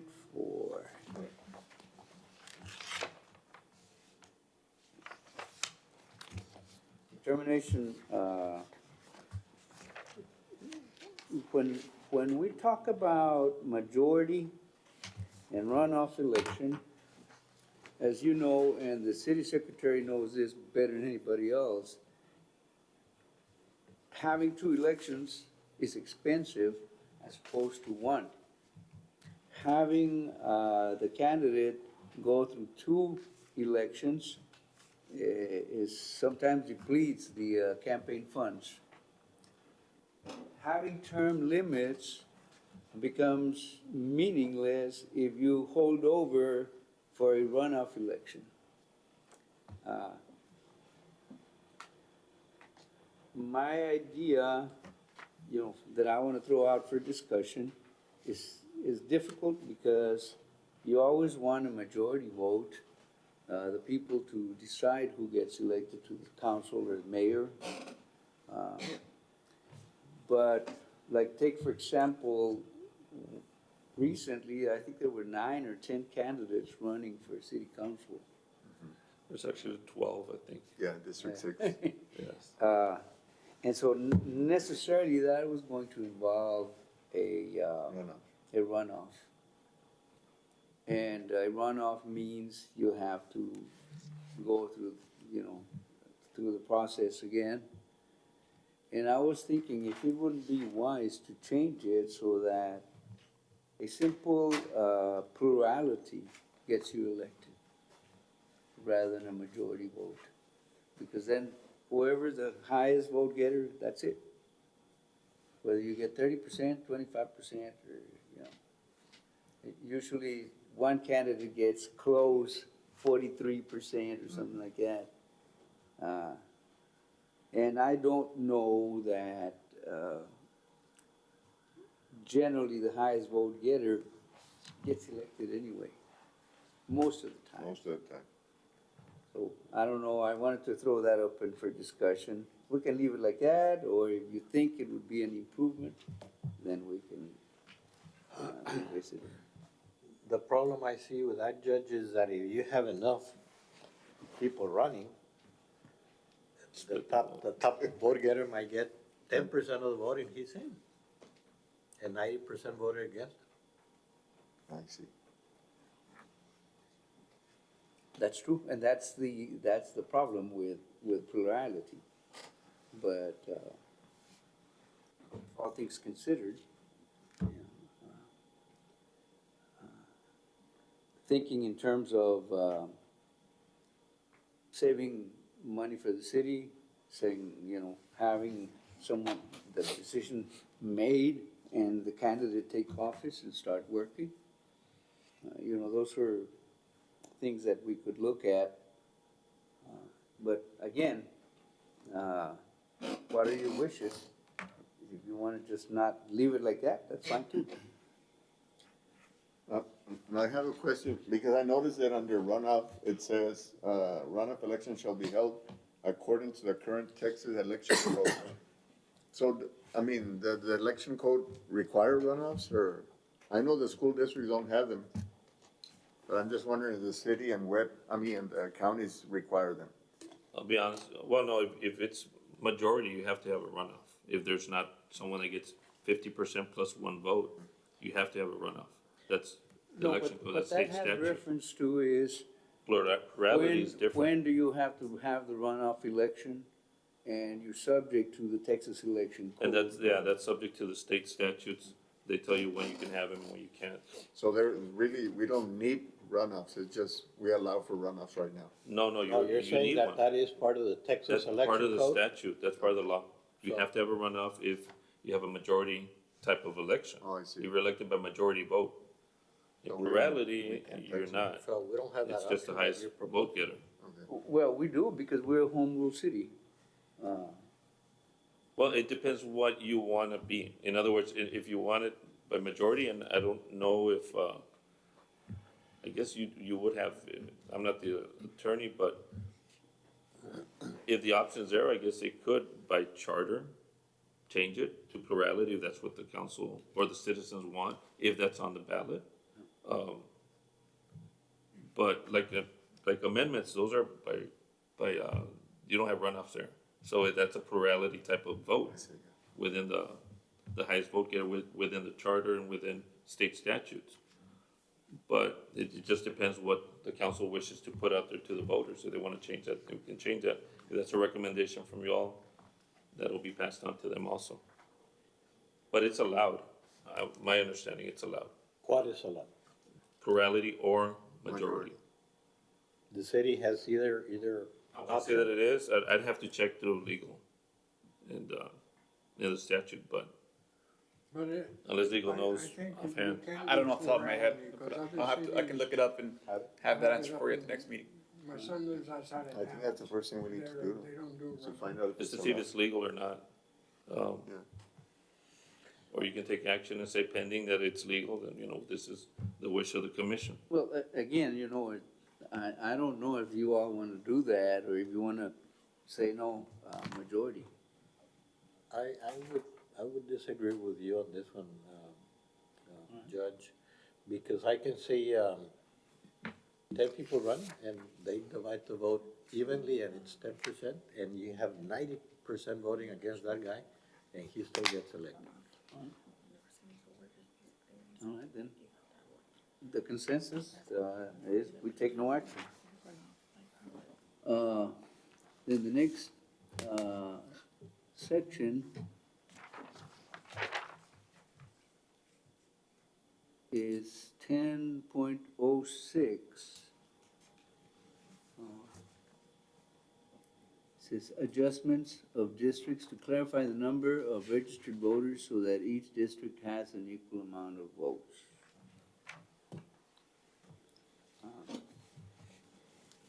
Well, I'm not sure where this came from. Does the city have a recommendation, or? I'm not sure, Judge. I know that when the census comes out, I remember when I was on council, that the census is there because they want to break up the districts into equal number of people. Not so much registered voters. And so you could have, I think it's within a certain percentage of the amount of people that you represent. Oh, I know what it is, okay. Or which, Because, look, it starts out, number of districts, there shall be 8 city council districts. And, you know how we often have criticisms that at one point, there was a discussion about whether we should have some at large and some single-member districts. And my argument has always been the best representation is when you're closer to your electorate. So the smaller the group, the better the representation. That's the theory. But when you compete, let's say, for example, the North with the South or West Laredo, the services of the city, whether perhaps someone who gets elected at large would have a better grasp of serving the needs of the voters generally, rather than one small district. And so what I had envisioned was discussing whether the time has come to change what the council, what the commission originally did with, the intent was we're gonna have 8 single-member districts. There will be no political control. We're gonna have term limits so that we never have a machine electing people. And so that one party cannot get together and fund a slate of candidates and take over. That was I think what was discussed by the original commission. But as Laredo has grown and matured, perhaps it's time to do 4 at large, 4 single-member districts. But the only proviso that I would be careful with is I would not want all the councilmen that run at large to come from one area. So the way. That's why we went to single member. The way to Hybrid. protect against that is if you were going to run and at large, you would have to designate and live within one of the 4 wards, rather than having 8 wards. And that way, you would always have no more than 2 per ward. And the ones that run at large would be looking more to the big picture as opposed to the ones that run within one ward. And we've gotten parochial with the 8 districts now. When it started, going back, 50 years, everybody lived in the Heights. The mayor, the city councilmen, everybody lived within 7 blocks of each other. I remember that. And the organization was to bring Santo Niño a voice, Chacon a voice. But now it's gotten they're like little gallineros. So,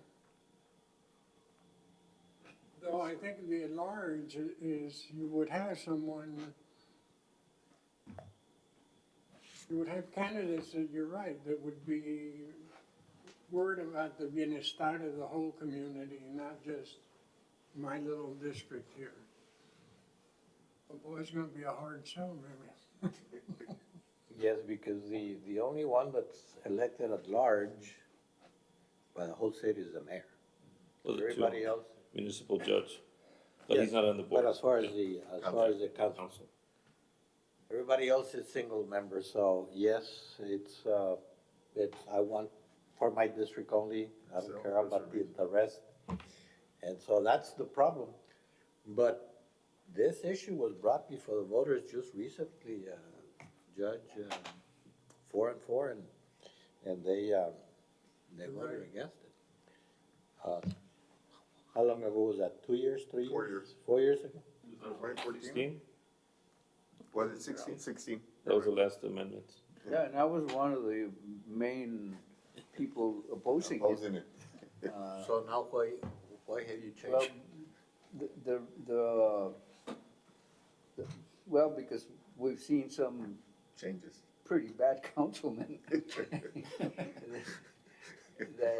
can get elected in a small ward. That's one. The other one is because I had thought, if you're going to do 4 at large, you have to protect so that, if you're running at large, you have to designate and live within one of the 4 wards. So you can't have all of them coming from one ward. And so that would be the protection. But again, that's just me thinking. Yeah, that would be the hard part, and bringing that down to, that you'd have to be from this ward, but then you're gonna run it large. So that you can think globally, so that you can think, I'm from the south, but I have to get everybody's vote, so that my message to the voters will be the city. And also, it's not cheap to run, and running it large, you then It's more expensive. throw it into real money. Judge, if I may add to the discussion, back when the change was made from, to the single member district, which would be 1 per ward, I was very much in favor and very happy to see the representation because of the history that we had and the concentration that Mr. Geisler mentioned a while ago. And I think that it served a purpose at the time. And I also think, and I served in the school board at United ISD, and we at that time went to single member districts as well. So I see how it works on the inside, and you always have that balance about, well, I'm here to serve this entire entity, whether it be the city or the district or whatever it is, but I get elected by these people here, so I gotta be sure that if I wanna keep on running, that, these people stay happy. So it's kind of, it can be a hard thing to balance. It doesn't have to be, but it can be. And I also see now the pendulum swinging in the other direction, where we had the concentration of power being problematic. now we have the parochialism being problematic, and everybody just wanting to, well, not just wanting to, but primarily pulling for, their different areas. So I think that with the passage of time and how things have changed, I tend to concur that maybe it's time to take another look at this, and even though I was very much in favor of going with one ward, or dividing the city into 8 wards and 1 rep per ward, I think maybe we might want to look at that. Now, I'm not ready at this point to say 4 at large. I think that's a bit much. I was thinking more of 2 at large, whether it be 2 out of the 8 and redistrict the 8 into 6 and then have 2 at large, or just add 2 to the 8, whatever the circumstance might be. And I agree that it would be good to separate, where you're going to run by designating a place 1, place 2, so that when you run, it's not like, well, I'm just running. No, which position are you running for? And and designate it geographically. So I think it's something that warrants consideration. I would feel a lot more comfortable with 2 at large at this point as opposed to half the council at large. Right now, I think it might also be easier to be accepted if we don't go so drastic as to go half and half. And it's certainly something that I would be willing to consider. Under your putting forward. plan, it would be 6 wards, the city divided into Well, 6 equal wards? if we take the 8 and say, well, 2 of these are gonna be at large, then that means that it would go to 6 wards. Now, the other option is just to add 2 more to the current 8.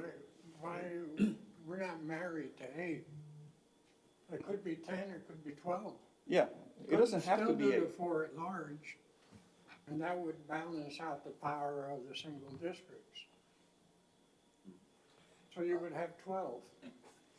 And what's, San Antonio is I think they have 11 or something. 11 or 12 also.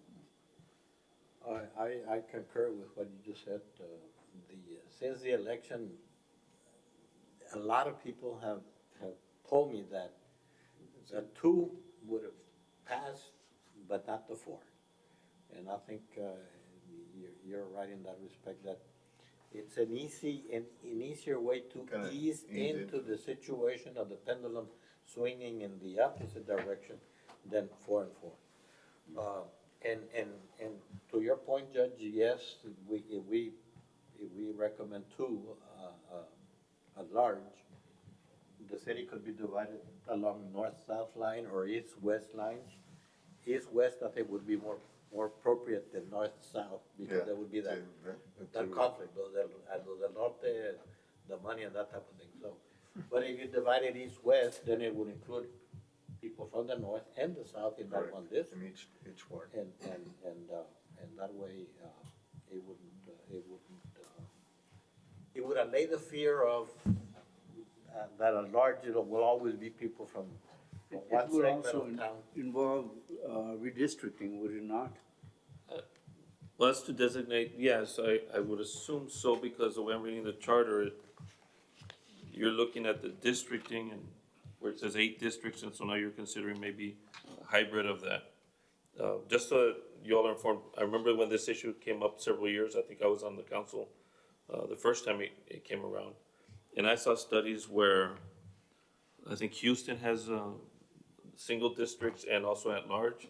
And most of the cities that have this type of districts, per se, or council districts, I think a third is at large and 2/3 is always single member. Because you'd hate to have, like you said, if you have 4 in 4 sections, you'd have 4, and you're saying to get them from different districts or different places, right? But if you didn't do that and you had 4 and they all lived in the same area and the mayor comes from that same area and the council member comes from that same area, you'd have already 5 or 6 votes for that area. And so that was the concern, I think, from other cities when they did this. And again, what I've seen is that a third of whatever the city council is made up of, were at large in those cities that have it, and the rest were single member. So it could be 8 with 2, or whatever the council decides to put out to the voters. But, I mean, there's nothing that precludes this. There would have to be, let me see, the council shall appoint 16-member commission to comprise. There's a redistricting every 10 years, period. Automatic. As a result of the census, so I don't know whether we would have time to put it out and then for the council to approve it and send it on to the voters and then the voters to approve before the 2020 census. But even if it happens after that, it could still be done regardless. So redistricting, changing the boundaries a few blocks one way or the other shouldn't be any problem. What we're talking about here is changing the structure of the city council so that you have some people who will think citywide instead of, I want my money, what's discretionary funds that each council spends? It used to be discretion, now it's priority. Okay. District priorities. And how much District is that? priority. How much is it? 250,000. It depends, every year is different. I think right now they're in the 500, 600, 500,000. 400,000. So, and those Used to funds be are spent zero only sometimes. specifically in that area for whatever reason the council member decides. So here you would have, let's say, 2, besides the mayor, saying, let's think citywide.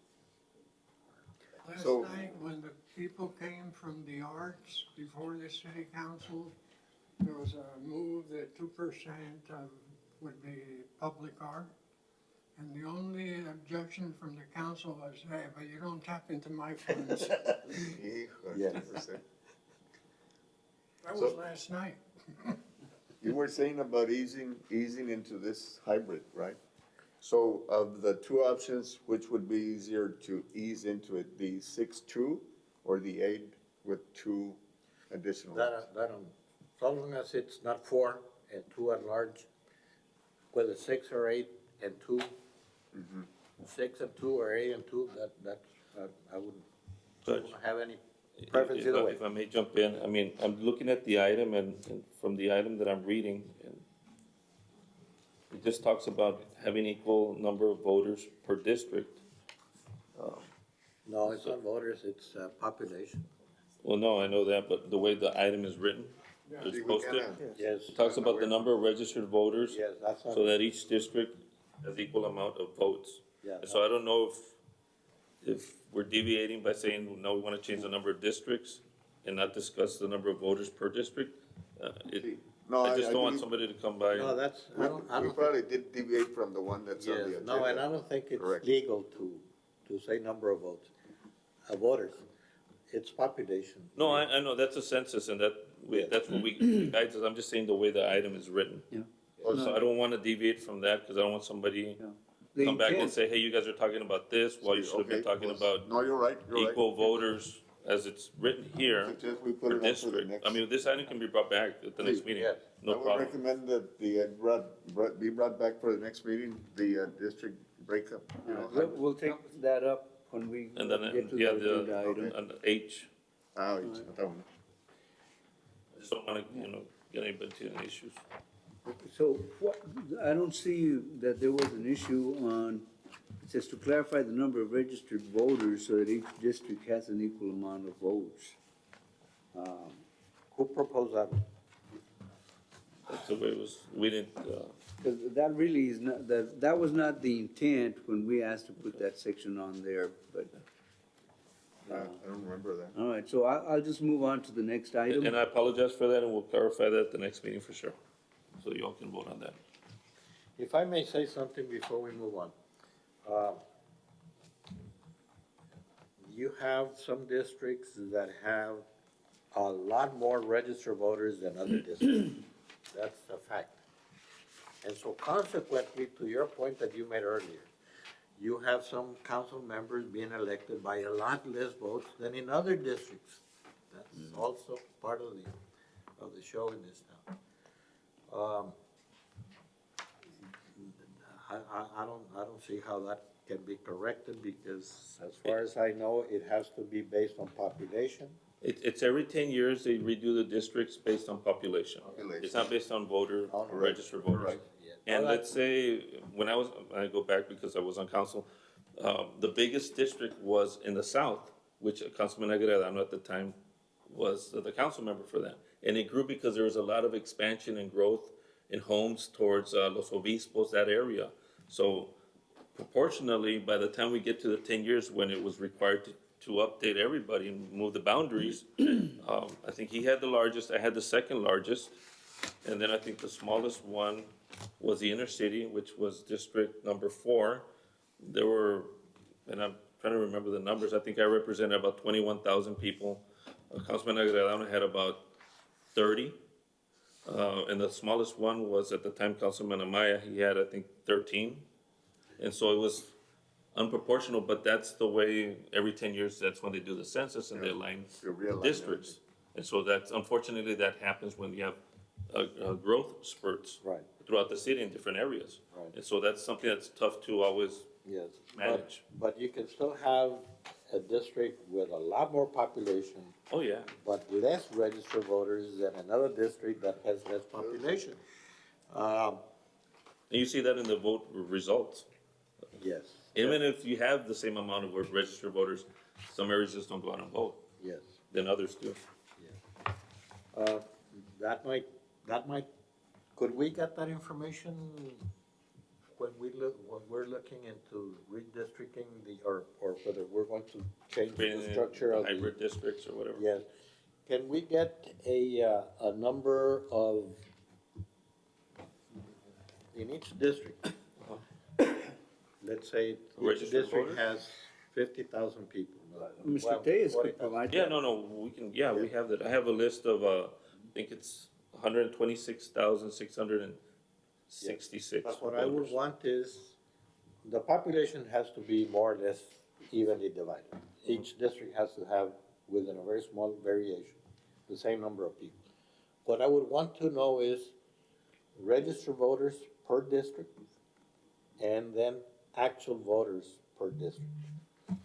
So that we can get a gauge as I to, think it's on the basis of population, Yeah. not voters. no, I understand. Yes, Wouldn't we wanna know? that issue has been decided a long time, that the districts have to be by population. But wouldn't we wanna know the number of voters per district, I mean, the number of, population per district as well? Yes, yes. But you said that you wanna know how many people voted from each district? Registered voter. Per district, the population. We'll get to that registered issue on voters, the other item. and how many voted in the last election.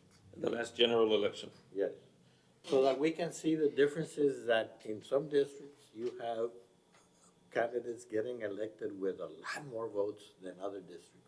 And that's part of also like what I'm saying, that this will alleviate part of that problem, that you have some candidates, some council members getting elected with a lot less votes than in others. But Some get elected with almost nothing because they don't have an opponent. In some You know, if districts, you people might don't have some vote, elections they that have don't 15 vote. opponents. But I would be interested in That's the knowing. problem, they don't vote. There's 126,000 voters, and what do we have in the mayor's race? yes, but those 110,000 are not evenly distributed in the city. If, I can get you the list when I ran for mayor twice. I break it down by precincts, who votes the most. I can tell you off the bat, but I won't do that right now. But I'll get you the information that you're looking for. But I would want to know if there's a discrepancy in the number of the population of each ward, so that if there's a need to call for a redistricting sooner than what the current charter mandates, then we can visit that issue. But you're saying from here on out, because I think the census is coming up, it's already on us. Right. And so it's happening already. So you're saying maybe do it every 5 years instead of, if it's legal, instead of every 10? At the rate Laredo's growing, you know, Yeah. it grows more in some areas than others. Well, we can look at that. I'll try to get you as much information for the next meeting for this, the way we're gonna reward the item, so you can discuss what you want to discuss. Okay, anything more on that item? If not, I'll move on to the next one, which is G, Section 1101, recall provisions. to clarify that should a council member be recalled by the voters, he should leave office immediately. Yeah, I think that's a no-brainer. As I recall, also, I don't know why it's not in there, but the issue was the number of votes for a Correct. recall. Yes. Correct. I don't know if it was, Well, when they busted the councilman that did get recalled, I mean, he took a long time to move on out. Yeah, he was removed immediately. You know, he could have been removed. He was removed Yeah, immediately. when the recall happened and the votes came in, it was canvassed and he was removed immediately. So there are two issues here. One is immediate removal. And the other is, but it's not on the agenda, and we wanted it on the agenda. yeah. And I that was, don't know why it got left out. can we vote on it, even though it's not on the agenda, because that's No, what it's we not on the wanted agenda, last no. time? Or it's not on the agenda. Huh? It should be on the agenda, but It it's should not. be, but it's not, so we, Yeah. No, but we passed it last time. huh? We passed Did we? yeah. We voted on it already? No, we voted on having this agenda, this item on the agenda for this I meeting. thought we voted that item was going to the city council. 10% of the people who actually voted, right? Uh-huh. I know, just for point of clarification, the council has already discussed this item about 3 times. And they've always said, the voters voted last time, that we shouldn't change anything. I And know, it but- was on the, Yes, but we have the, oh, you have the right to Yeah, send it to them. I'm yes, just letting you know yes, that they already voted, yes, discuss that. we didn't vote in it last time that, to change it from, it was 10% of the actual voters, and it was changed to 10% of the registered voters, which makes it impossible to recall anybody. But I think at our last meeting, didn't we vote to put that No, on because the- it was not on the agenda. We just voted to put that on for. Sorry, Chairman, it's actually on page 5 of your minutes that, I believe Mr. Rodriguez mentioned that it went from 10% of the registered voters from the number of voters who voted in the election. So there was a motion. So Of we Did did you vote on it? Yes, I'm It was reading it here in the visited, minutes. You voted on it already? Page 5 of the Yes. minutes. So we voted, so we voted then? I Well, thought- we voted, That but was your motion. this item was also listed as the request for this agenda. All right. And going by the video of the last meeting, this is a statement that came up to go onto the agenda. So we haven't voted on it. Not what's on the agenda, but you did vote on the number It of was- registered voters. Let like me read the percentage. motion that was approved last time. It if was you to allow me. change it back to the It says, original, the if I motion that was remember. approved at the last meeting was motion to include, section 11.01 Okay. on the next charter commission agenda to intentional language. No, you know what? It says here that to bring it back, Yeah, the motion was to bring it, bring it back for to discussion. put it on the agenda for For this meeting. discussion. And it's not on the agenda, ¿verdad? No. Not that particular question. Right.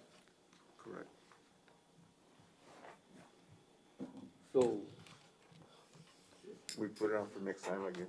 Judge, if I may, for the following meetings, if we could, instead of being very specific, and I'm not trying to be general, but if we would just put like section 11.01 recall provisions, that would include everything that's in there. Yes. And that would be easier to be able to Okay. talk about several items within that section. That would be Instead of good. being specific about, of this section, we're gonna talk about this. Just if you leave it general, I think that's enough notice for everybody that knows that you're gonna talk about that. If they wanna come and talk about that or discuss that, or have a comment, they have that right to.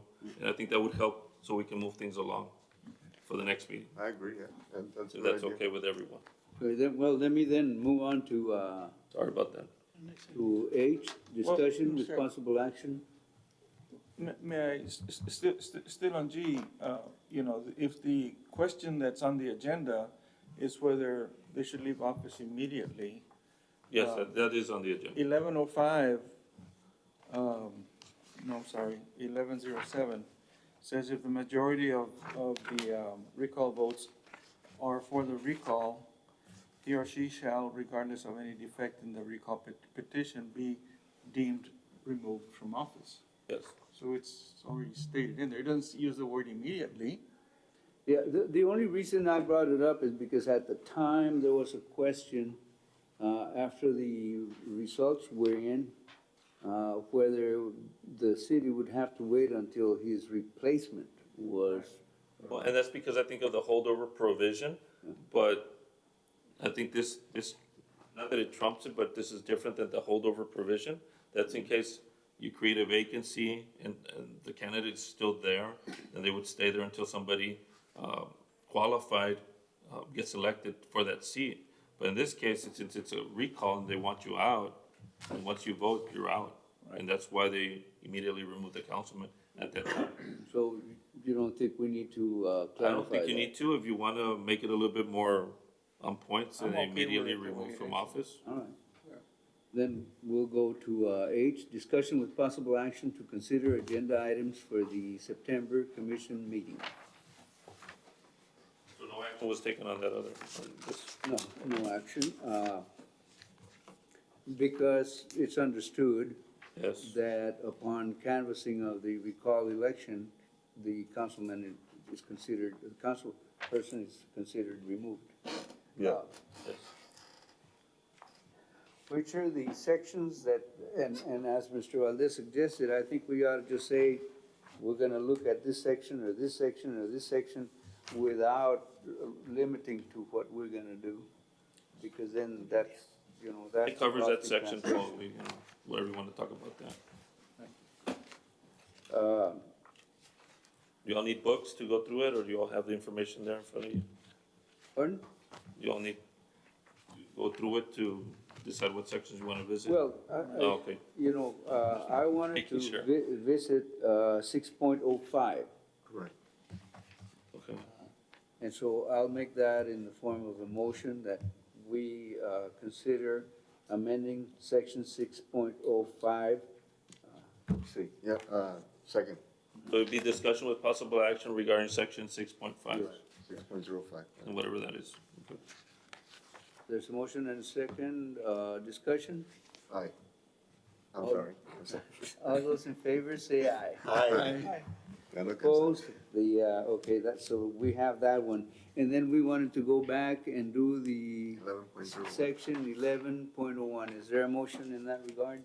A motion that we discuss amending section 11.01 next meeting. Is there a second? Second. There's a second, discussion? If not, all those in favor say aye. Aye. Opposed? The motion carries unanimously.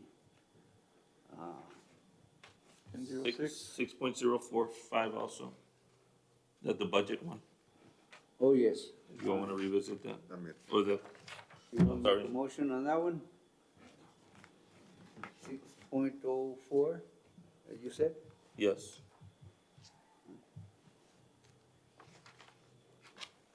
Any motion? Excuse me, Chairman, I just wanted to ask 6.04, Section 5, or just 6.04 in Just general? 6.04. 04, and because that'll cover it. That way we're not Okay. limited. It's notice to the public that we're gonna look at all of it. The other one was 6.05. We're gonna discuss both. Yes, that one's already been approved, this Okay, one so we're I waiting. motion that we discuss the amendment of 6.04 for next time. There's a motion and a second? Second. There's a second. All those in favor say aye. Aye. Opposed? The motion carries. 10.06. See, districts. All right. That's your motion? To include the discussion on section 10.06, council Second. districts. There's a motion and a second. I'm sorry, Discussion? who's second? Mr. Cisneros. All those in favor say aye. Aye. Opposed? The motion carries.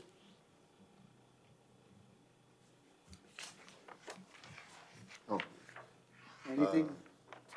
Yes, Judge, I had spoken about discussing the idea of incorporating the, as much as possible of the charter into the ethics code of ordinances. Because things that have been coming up before the ethics, they're not jurisdiction, right? So that's what I would like to do. You wanna have an agenda item concerning the authority of the Ethics Commission, or the jurisdiction of the Ethics Commission to As it consider. pertains to the charter. In other words, to incorporate the charter into the ethics ordinance. I don't know exactly how that would be worded, but that's the purpose of it. In any event, the motion you want is to consider the jurisdiction of the Ethics Committee to consider violations of the charter. Correct, correct. Is that how you want to word it? Yes. Right. Is there a second? Second. There's a second? Yes, point of order. So you want in the charter to state that they will review the charter? Wouldn't that be in the ethics ordinance? Well, right now, like certain things, charter violations are not necessarily incorporated into the ethics. No, I understand, but what I'm saying is that the ethics is created, has an ordinance that tells them what they're gonna be reviewing. Now, yes, the charter will trump it. Which is the section that, on the charter that deals with the Ethics Commission? It's in the back, it's the very, 12.02. 12.02. 12.02. By ordinance, will be adopted,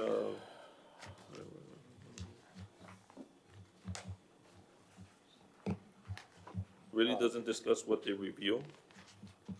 From what I If understand, you want to make it broad, it's just, talks about the creation and that there shall be one. review of the Ethics Commission's, But if we stipulate then that city charter would be part of their purview, then they would have to So incorporate that. maybe to include section. Additional possible Well, we can action. discuss 12.02 next time. In this So you section. can, and then there, maybe we can, to create maybe a subsection or part of the duties of this paragraph include, Yeah, we'll have to put the you wording know in what I'm saying? there. I'm just trying to make sure that Yeah. we're doing it right. Well, we That's can hash that out, just put it in the agenda, and then Yeah. we Okay, can, we'll do we it. can think about the best way to Por favor. Okay, put that in there. so there was a motion by Sí. Mr. And the Sinato? second was, Second. all those in favor, say aye. Aye. Opposed, the motion carries. Mr. Valdez, are there any items that you want to recommend that we Could I- include? Mr. Garza. Mr. Geisler? Yes.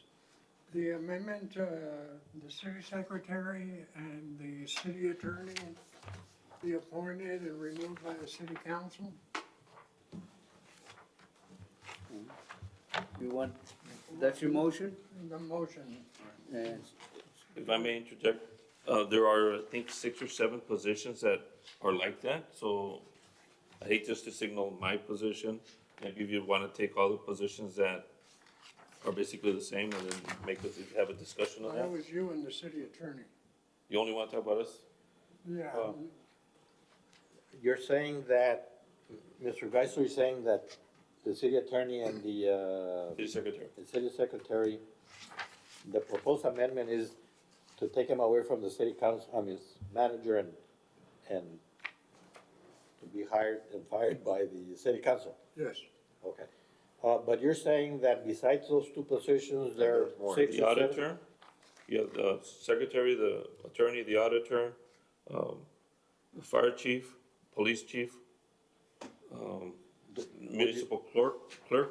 Would you want to include all of them? That way we can discuss them, whether it's. It's up to the commission, we The same- can go one by one Because or you're whatever ones you The wanna same review. principle, or that's the same Yes, principle. it's the same principle, it's, I would say include Yeah. them, and then we decide what we wanna do with it. Yeah, you can, Yeah. I mean, discuss them or not discuss them or yes, excuse them. include them all then, is that what you're, Yeah. all? We include all of them, I would second that, yes. second that. all right, there's a motion and a second. All those in favor, say aye. Aye. Aye. Opposed? The motion carries. It seems like a full. I think that, yeah, that would be pretty A full good. slate. More than, so, on future business, well, we've already, That is a future business that Yeah, we that was- just That's it. discussed, so. I'll entertain a motion to adjourn. I'll move. There's a motion by Mr. Geisler, and there's a second, If it's needed. so, I'll take the vote. All those in favor say aye. Aye. Opposed? We are adjourned until next we meet. Thank you very much. Thank you very Thank much. you, Judge. Thank you.